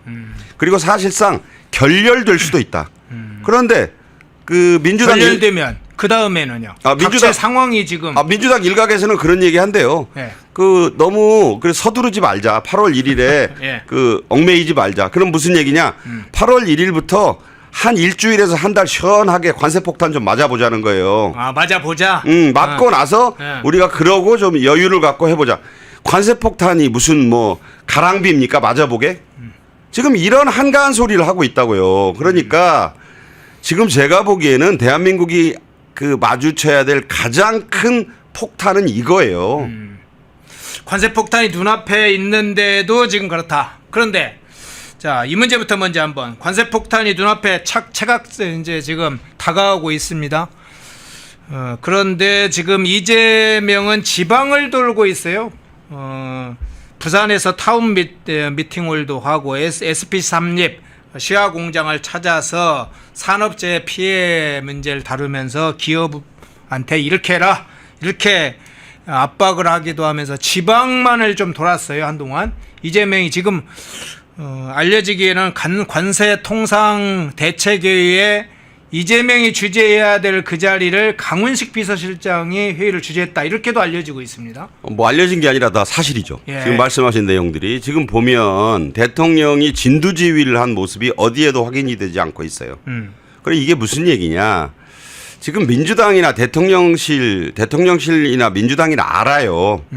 이 협상이 잘 안 될 거라는 걸 알아요. 그걸 모른다면 국민들에 대한 속임수인 것이고 방법이 없어요. 그러니까 이 협상 초기부터 미국 특사 지금 내보내지도 못하고 있잖아요. 박용만 씨 그러네요. 임명은 됐다 그러는데 지금 특사단이 뭐 14개국인데 정작 나가야 될 미국은 출발도 못하고 있어요. 예. 자, 지금 미국과의 협상을 누가 지금까지 맡아왔느냐. 장관들 뭐 구윤철, 김정관 이전에 위성락 씨 혼자 했어요. 네. 위성락 씨 보직이 뭡니까? 국가안보실장이에요. 네. 관세 이쪽하고는 아무 상관이 없다고요.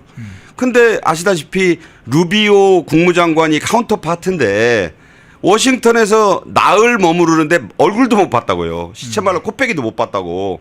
그러니까 말이 됩니까? 일부러 루비오가 깐 거죠. 왜 깠을까?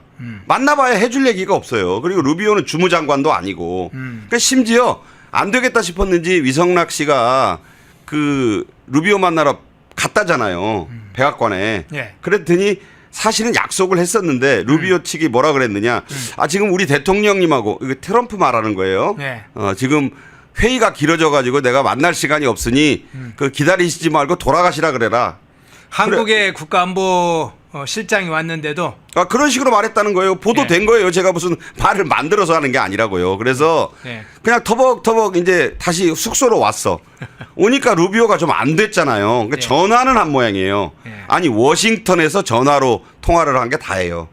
그러니까 루비오가 한국에 왔는데 어디 계속 퇴짜를 놓으니까 위성락 씨 얼굴을 못 보고 통화하고 나서 그럼 나중에 뭐 때 되면 보게요 하고는 돌아온 거 아닙니까? 그게 위성락 씨의 지금 입장인 거예요. 이런 법이 어디 있습니까? 루비오 국무장관이 한국에 1박 2일 오기로 했다가 5일 전에 취소하고 갔잖아요. 지금 루비오 얼굴 본 지가 언제냐고요. 전 제가 볼 때는 이런 일련의 그 트럼프 행정부의 고위 관료 이 장관급들이 한국을 지금 뺑뺑이 돌리는 거예요. 그래서 그런가요? 지금 루비오 이야기도 했는데 지난번에 러팅 장관이 미 CNBC 인터뷰에서 이런 얘기했잖아요. 일본과의 관세 협상 타결 이후에 미국과 일본과의 관세 협상 타결 이후에 한국이 초조해졌다. 한국이 일본과의 협정을 읽었을 때 욕설을 들을 수 있었다. 미 최고위급 인사, 아까 이제 서열로 하면 한 3위 정도 된다고 하셨던 인사가 공개적으로 이 한국에 관해서 이런 이야기를 했다.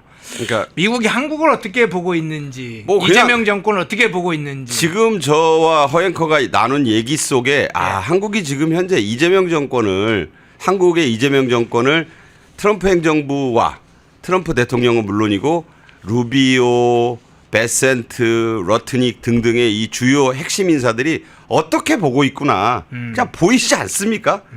이렇게 대접하는 법은 없어요. 그리고 이재명 대통령 얘기 아까 하다 말았는데 예.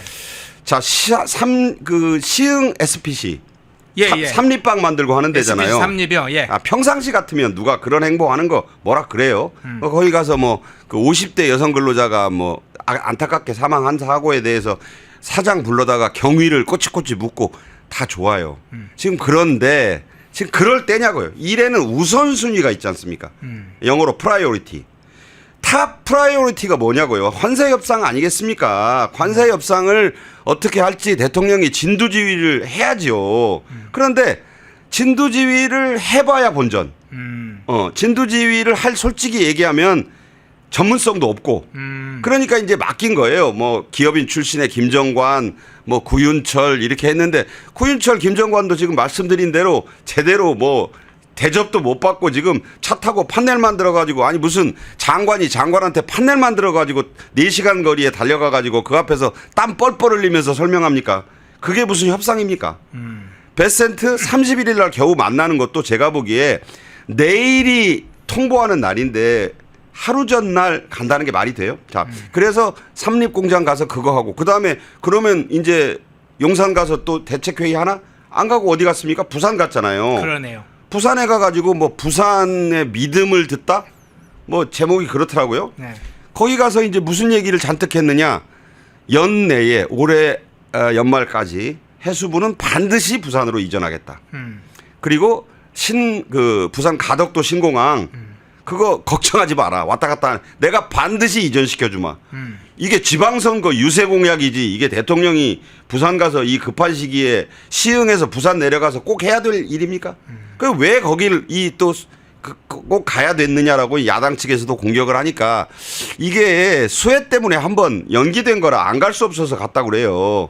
해명은 다 알아듣겠는데 자 그러면서 용산 대통령실에서 긴급 통상 관련 대책회의가 있었잖아요. 예. 그거 사회를 누가 봅니까? 강훈식 비서실장이 보고 그다음에 또 정책실장 김용범 국무조정실장 미국에서 바람 맞고 온 구윤철 경제부총리. 자, 이 사람들이 앉아가지고 이제 거기서 회의란 걸 했어요. 자, 그러면 모든 것의 결론을 대통령이 내려줘야죠.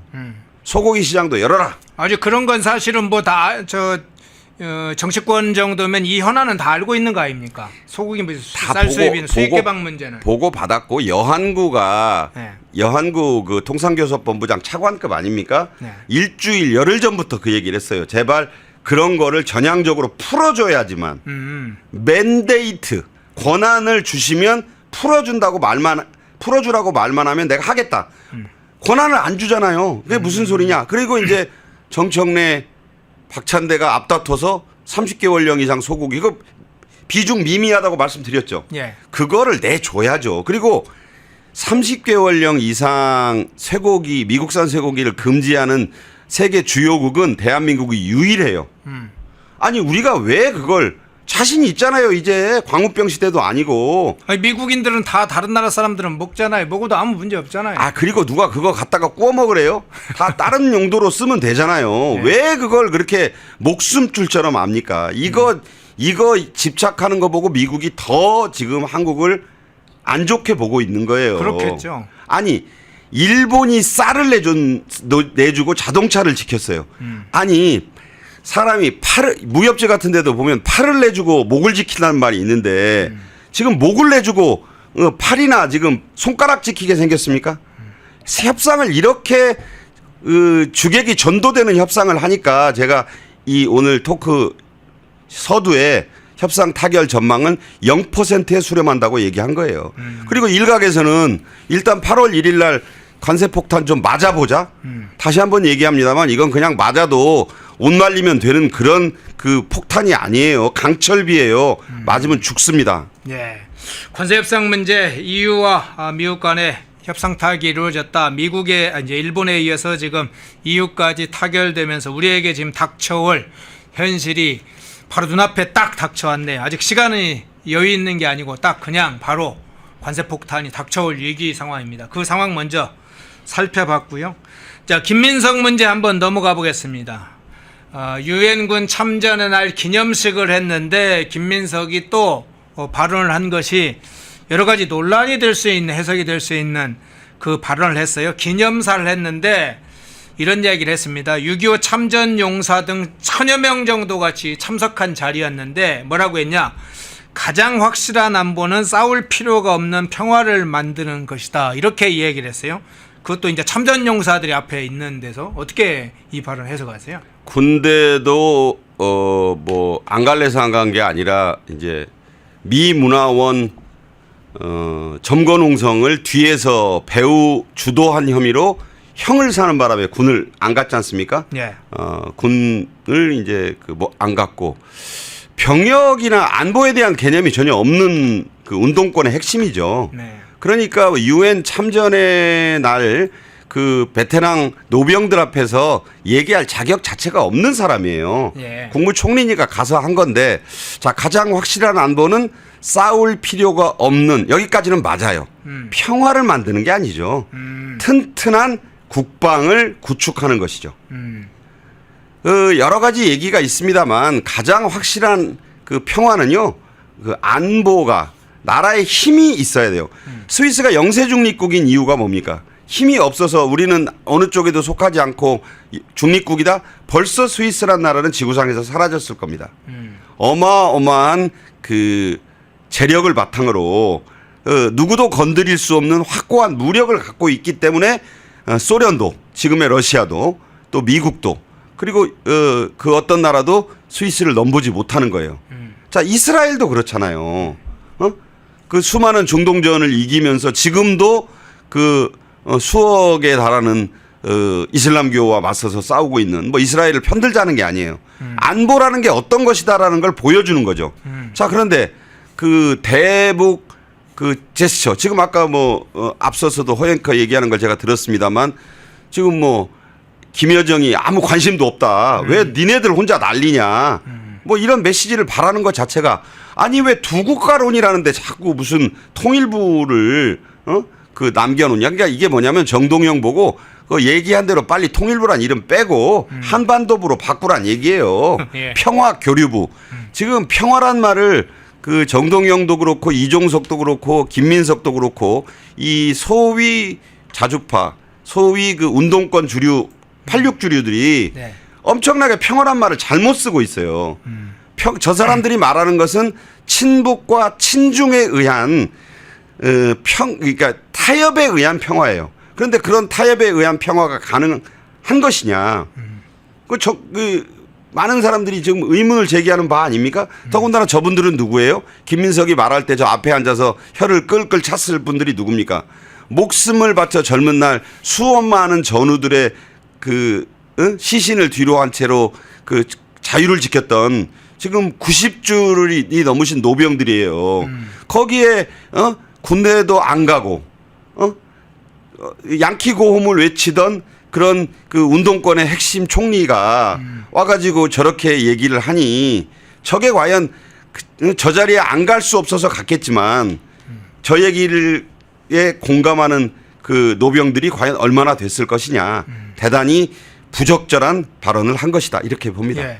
지금 김민석 총리의 발언의 의미도 그렇지만 지금 말씀하시는 이제 좌파들 이재명 정권의 핵심 관련자들이 이 김정은의 핵개발이나 중국의 서해 지금 점차 서해 지역을 장악하려는 이유도 이게 아마 이제 북한과는 종전선언이나 평화협정 맺어지면 그것이 체결되면 전쟁이 이 한반도에서 완전히 사라진다고 지금 착각하는 것 같습니다. 그런데 영국과 과거에 영국과 독일에서 체인벌리 사례도 있지만 사실은 종전선언이나 평화협정 체결 같은 거는 그냥 종이 쪼가리 문서에 불과하잖아요. 아, 그 좋은 말씀하셨네요. 그 네. 2차 대전 전에 영국의 총리가 네. 챔벌린이라는 사람이 예. 히틀러를 만났었어요. 네. 히틀러를 만나가지고 히틀러 좋은 사람이던데 절대 우리는커녕 폴란드 침공 안 하겠던데 그래서 그때 나온 말이 그 유명한 유화 정책이란 말이에요. 어피스먼트. 거기도 피스가 들어가네요. 그랬다가 무슨 일이 벌어집니까? 히틀러가 나중에 한 얘기가 있어요. 참 챔벌린 그 친구 어리숙하대. 그래가지고 폴란드를 군합발로 짓밟고 그야말로 파리를 그냥 점령하고 영국이 난리가 났잖아요. 잠수함 유투인가요? 그 잠수함에다가 미사일로 그래가지고 그 유명한 이제 처칠 총리가 등장해서 전쟁을 승리로 이끌지 않습니까? 네.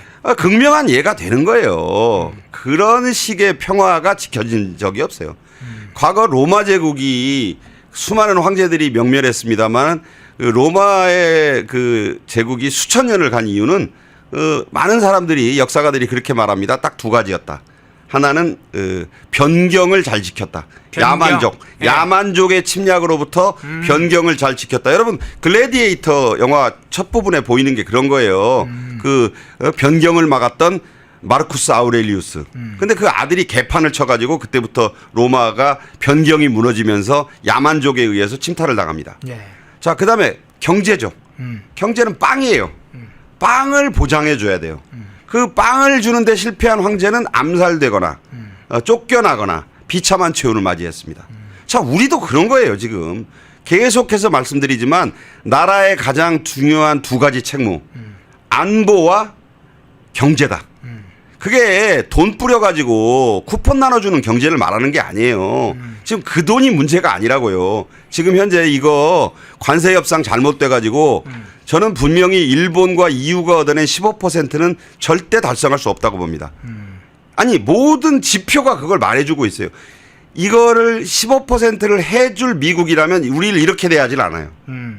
트럼프 얼굴 한번 못 보고 대통령하고 딱 20분 통역 끼고 그것도 관세 얘기한 것도 아니고 그냥 덕담한 거가 전부인 예. 이런 상태에서 초짜 장관들 얼굴도 못 본 무슨 구윤철이니 김정관이니 하는 사람들이 판넬 들고 가서 좀 설명하고 31일 내일 시험 날인데 그 전날 독서실 가고 과외 붙인다고 갑자기 성적 나옵니까? 그거 생각하시면 되는 거예요.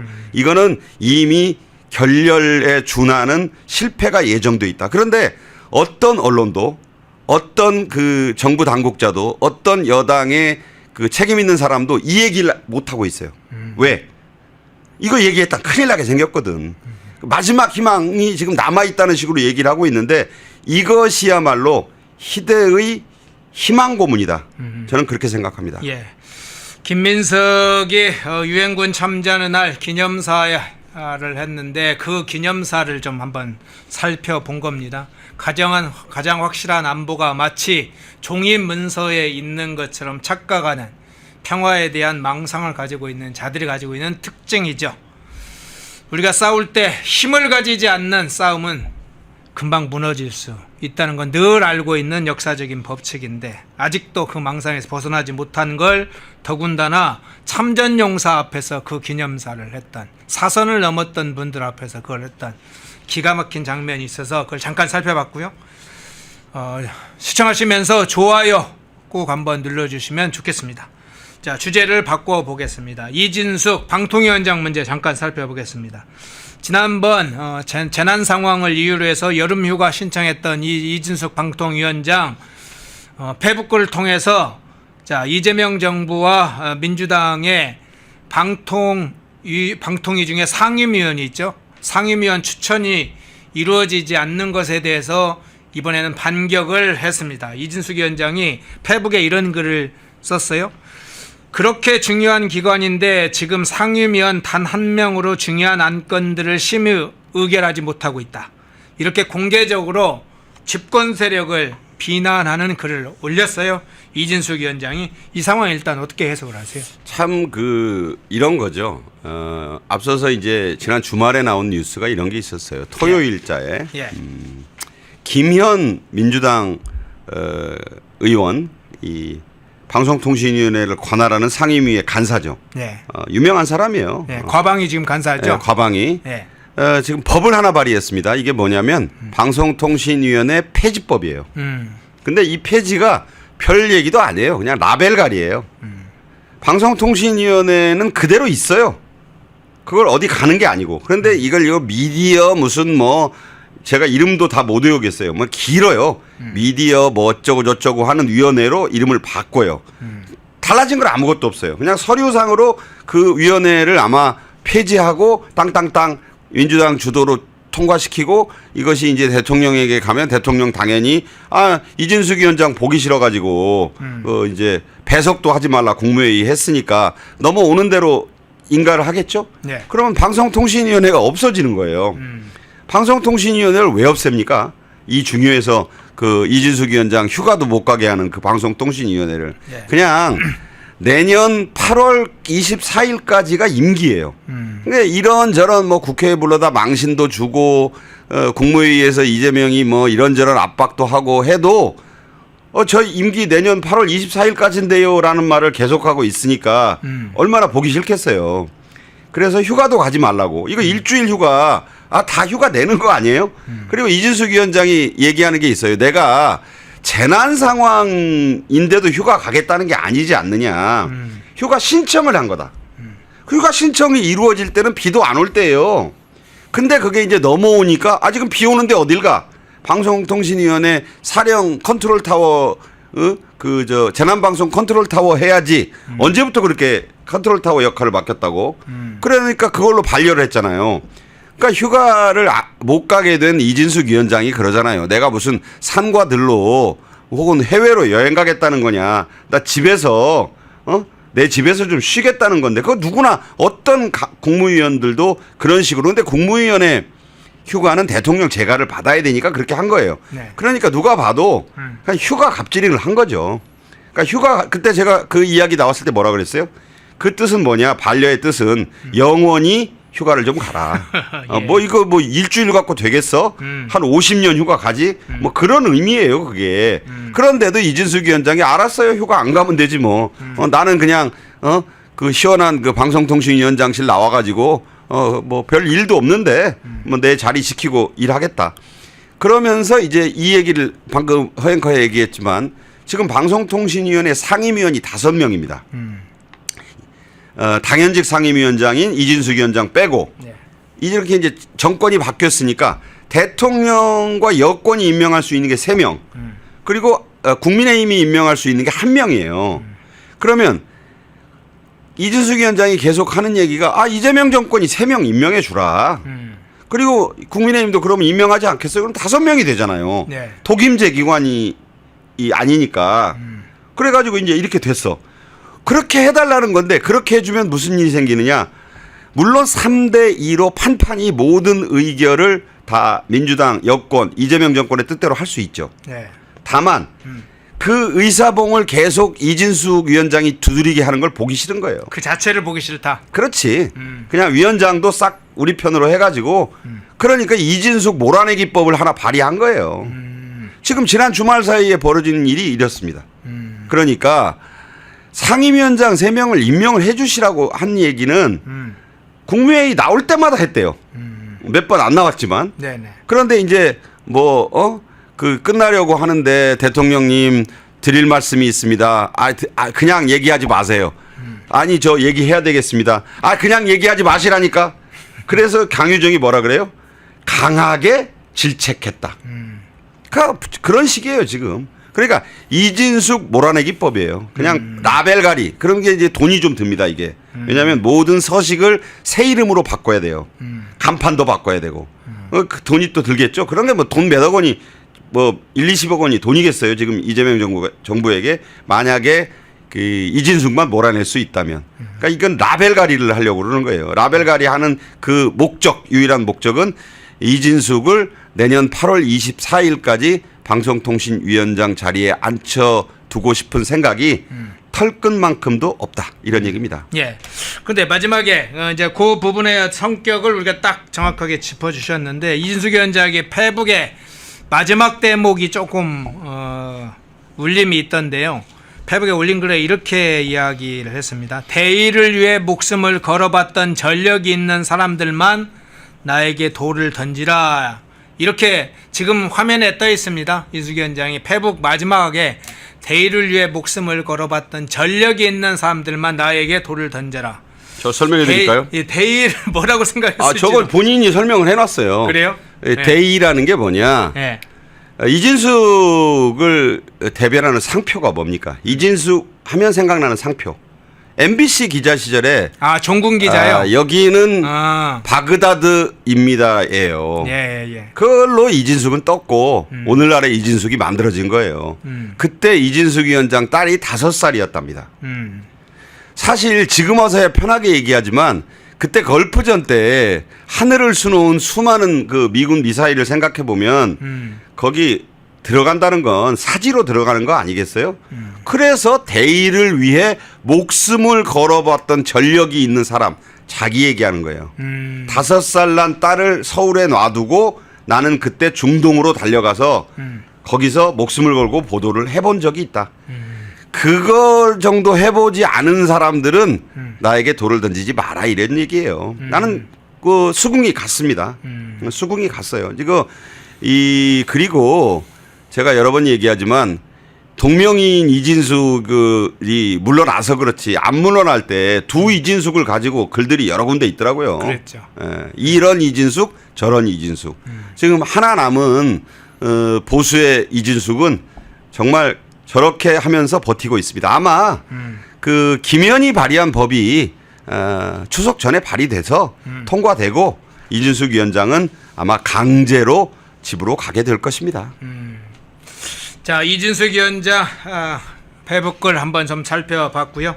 조국 문제로 한번 좀 넘어가 볼게요. 우원식 국회의장이 조국을 만났다는 소식이 알려졌죠. 서울 남부교도소에서 특별 접견 형식으로 면회가 이루어졌다. 이런 게 알려지면서 광복절 특사 문제가 지금 거론되고 있는 상황에서 우원식 의장이 조국을 만난 게 상당히 화제가 되고 있어요. 어떤 측면에서 보세요?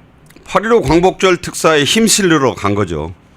물론 사면권자는 이재명입니다. 예. 대통령이 하겠죠. 그런데 그 국가의전서열 2위 아니에요. 예. 국회의장이 특별면회를 간 거예요. 자, 여기서 우리가 생각해 봅시다.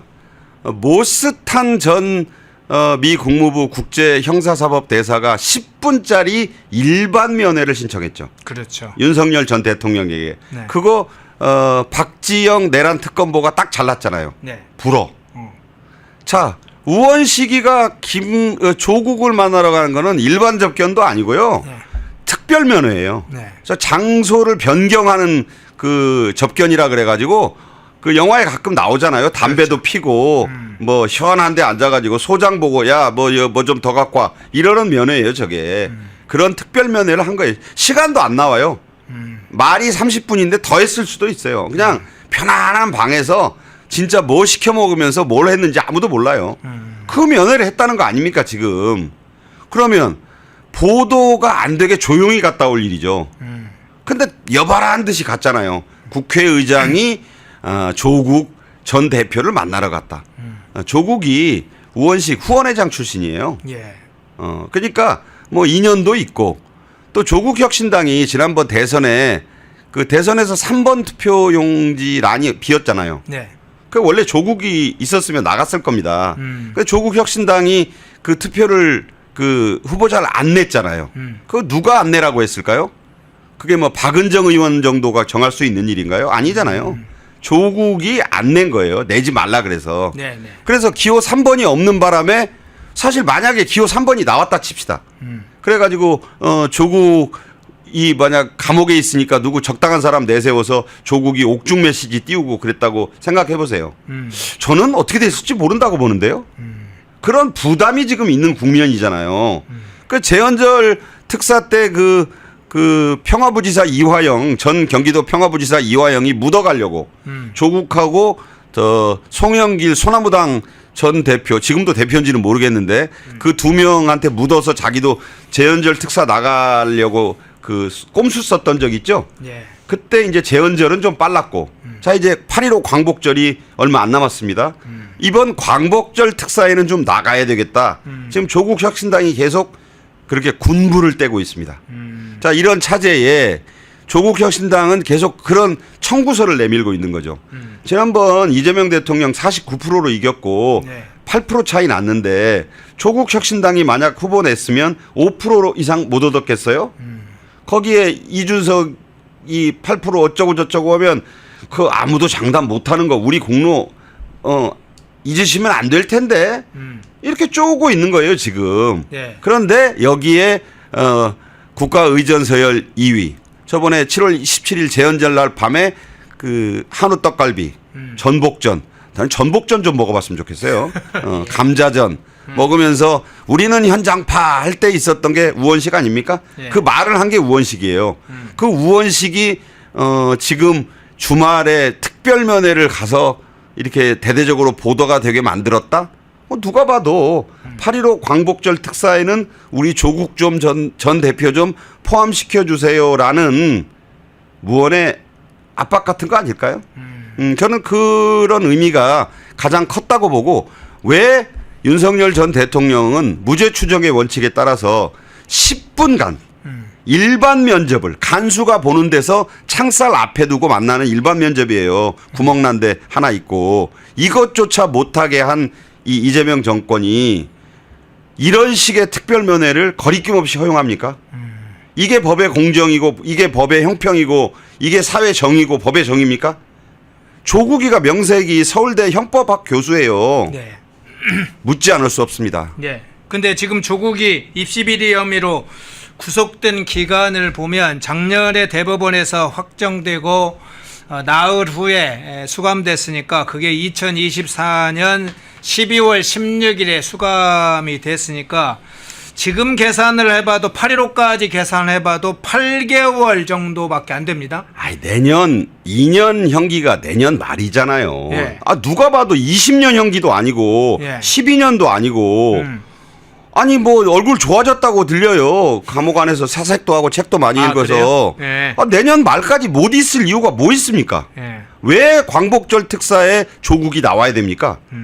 그래놓고 법의 형평을 얘기할 수 있습니까? 아니 예를 들어서 3분의 2는 맞춰야 되잖아요. 예. 예.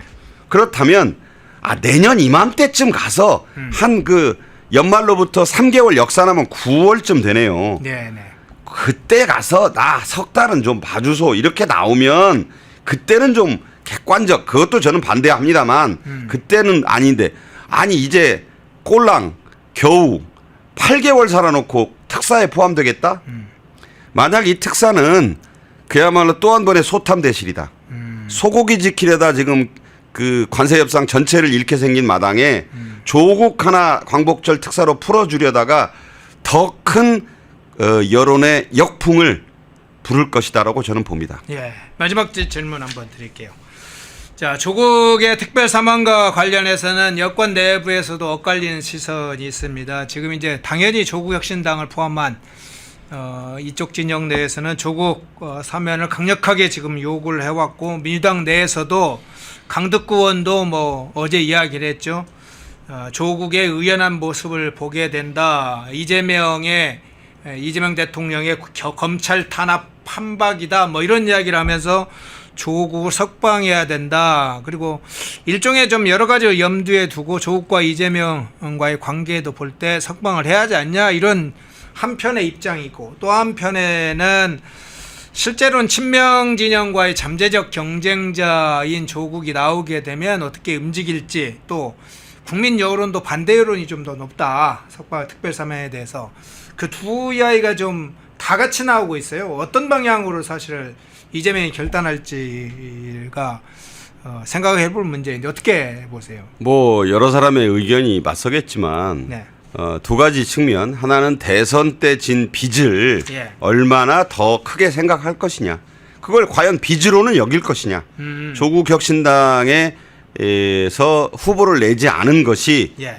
본인이 대통령이 되는데 결정적이었다. 혹은 무엇보다도 그 인정하지 알 수 없는 일종의 그 빚이다. 이렇게 인식하는 측면이 크면 해줘야겠죠. 해주겠죠. 저는 그렇게 봐요. 그런데 또 일각에서는 이 중도를 지금 어쨌든 껴안으려고 하는 이재명 입장에서 보면 그 조국 트라우마가라는 게 있잖아요. 예. 이걸 또 건드려서 또 한참 또 민감한 요새 지금 또 2030 세대들 그 형평 문제에 대한 갑질, 강선우가 일으킨 또 강선우 효과가 있지 않습니까? 그렇죠. 조국이 생각나잖아요. 또 갑질 아니에요? 또 이런 측면도 고려를 해봐야 될 것이고 저는 가장 중요한 것이 내년 6월에 지방선거다. 이렇게 봅니다. 조국 혁신당은요. 만약 조국이 특별 사면으로 나오게 되면 복권도 시켜주겠죠. 하는 김에 그러면 정치 활동을 할 거 아니에요. 예. 그러면 대표가 또 당연히 될 것이고 이번에 뭐 이준석이 단독 출마해가지고 뭐 거의 북한식으로 93%인가요? 98%. 예, 뭐 어쨌든 거의 뭐 온라인으로 했다고는 하지만 그냥 뭐 날랜 호랑이를 만들겠다. 날렵한 호랑이. 살찐 무슨 뭐 고양이가 아니라 네. 뭐 하여튼 말은 잘해요. 그런데 뭐 그런 식으로 하겠죠. 또 대표가 되겠죠. 오너니까. 그런데 여기저기 이 지방선거 또 만약에 그 특히 호남 지역 지난번에 졌잖아요. 졌던 적도 있잖아요. 담양군수 재보선에서 조국 들어가기 전에 그때 이재명이 유세를 갔었는데도 졌어요. 자, 호남 지역의 조국 혁신당은 당으로서 살아남아야 되잖아요. 예. 지역구 의원이 하나도 없잖아요. 그러면 2월 지자체 선거에서 입 닫고 있겠습니까? 후보 안 내고 있겠어요? 안 그래요. 저는 강세 지역이라고 볼 수 있는 초국이 부산 출신이니까 경남에만 그 경상도 일원에뿐만 아니라 호남의 또 정통성을 한번 물어보기 위해서 호남에 집중적으로 단체 기초단체장이라든가 이런데 후보를 낼 수 있을 거라고 봅니다. 예. 자, 그럼 누가 불리해질까요? 그 점도 아마 이 계산기로 두드려 보지 않을 수 없을 것이다. 다만 어떤 게 좀 더 크냐. 그리고 이 문제는 또 어디하고도 밀접하게 관련이 있냐면 관세 협상이 편안하게 이재명 정부 입장에서 타결이 돼야 돼요. 예. 그런데 제가 보기에 그럴 가능성이 아주 낮아요. 그렇다고 하면 조국 문제의 우선순위는 좀 뒤로 밀릴 수도 있다. 무슨 얘기냐? 지금 그런 얘기할 때야 지금. 예를 들어서 8월 1일 시한을 넘기면서 이게 만약 꼬였다고 해보세요. 상상할 수 없는 이게 혼란이 일어나요. 그러네요. 그때 가서 8.15 광복절 특사하고 삼립빵 공장 가가지고 뭐 한가롭게 앉아 간담회할 시간이 저는 없을 거라고 보는데요.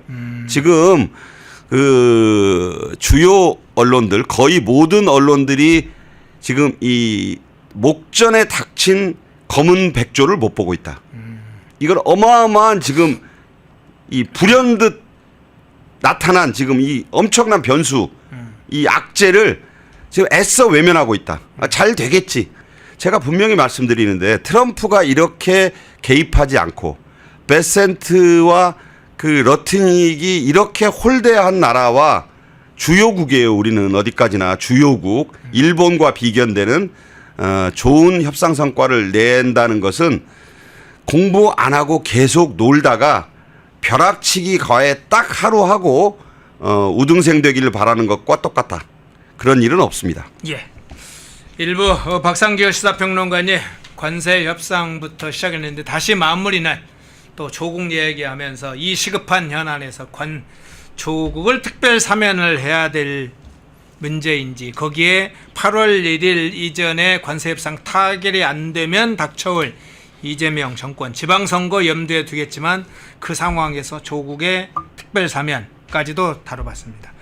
박상규 시사평론가였습니다. 고맙습니다. 감사합니다. 펜앤마이크와 광동이 함께 준비한 광동 루테인 밀크시슬 혈행 개선, 노화로 인한 눈 건강, 간 건강 펜앤마이크 TV 단독 할인 2개월분 한 박스에 3만원 6개월분 세 박스에 84,000원 펜앤마이크 구독자 전용 댓글 상단 할인 링크에서 구매 가능합니다. 전화문의는 1661-6915 전화문의는 1661-6915 펜앤마이크와 광동이 함께 준비한 광동 면역보감 데일리 스틱 2024년 건강기능식품 대상 높은 흡수율, 휴대와 섭취가 간편한 스틱형 펜앤마이크 TV 단독 할인 1개월분 한 박스에 33,000원, 3개월분 세 박스에 9만원 펜앤마이크 구독자 전용 댓글 상단 할인 링크에서 구매 가능합니다. 전화문의는 2661-6915 전화문의는 2661-6915 펜앤마이크와 광동이 함께 준비한 광동 혈당혈압 콜레스테롤 케어 솔루션 식후 혈당 상승 억제, 체지방 감소, 혈중 콜레스테롤 개선, 높은 혈압 감소 펜앤마이크 TV 단독 할인 1개월분 한 박스에 25,000원, 3개월분 세 박스에 66,000원 펜앤마이크 구독자 전용 댓글 상단 할인 링크에서 구매 가능합니다. 전화문의는 1661-6915 전화문의는 1661-6915 펜앤마이크에서 추천하는 영상도 보고 가세요. 다른 영상도 즐기시려면 구독 버튼을 꼭 눌러주세요.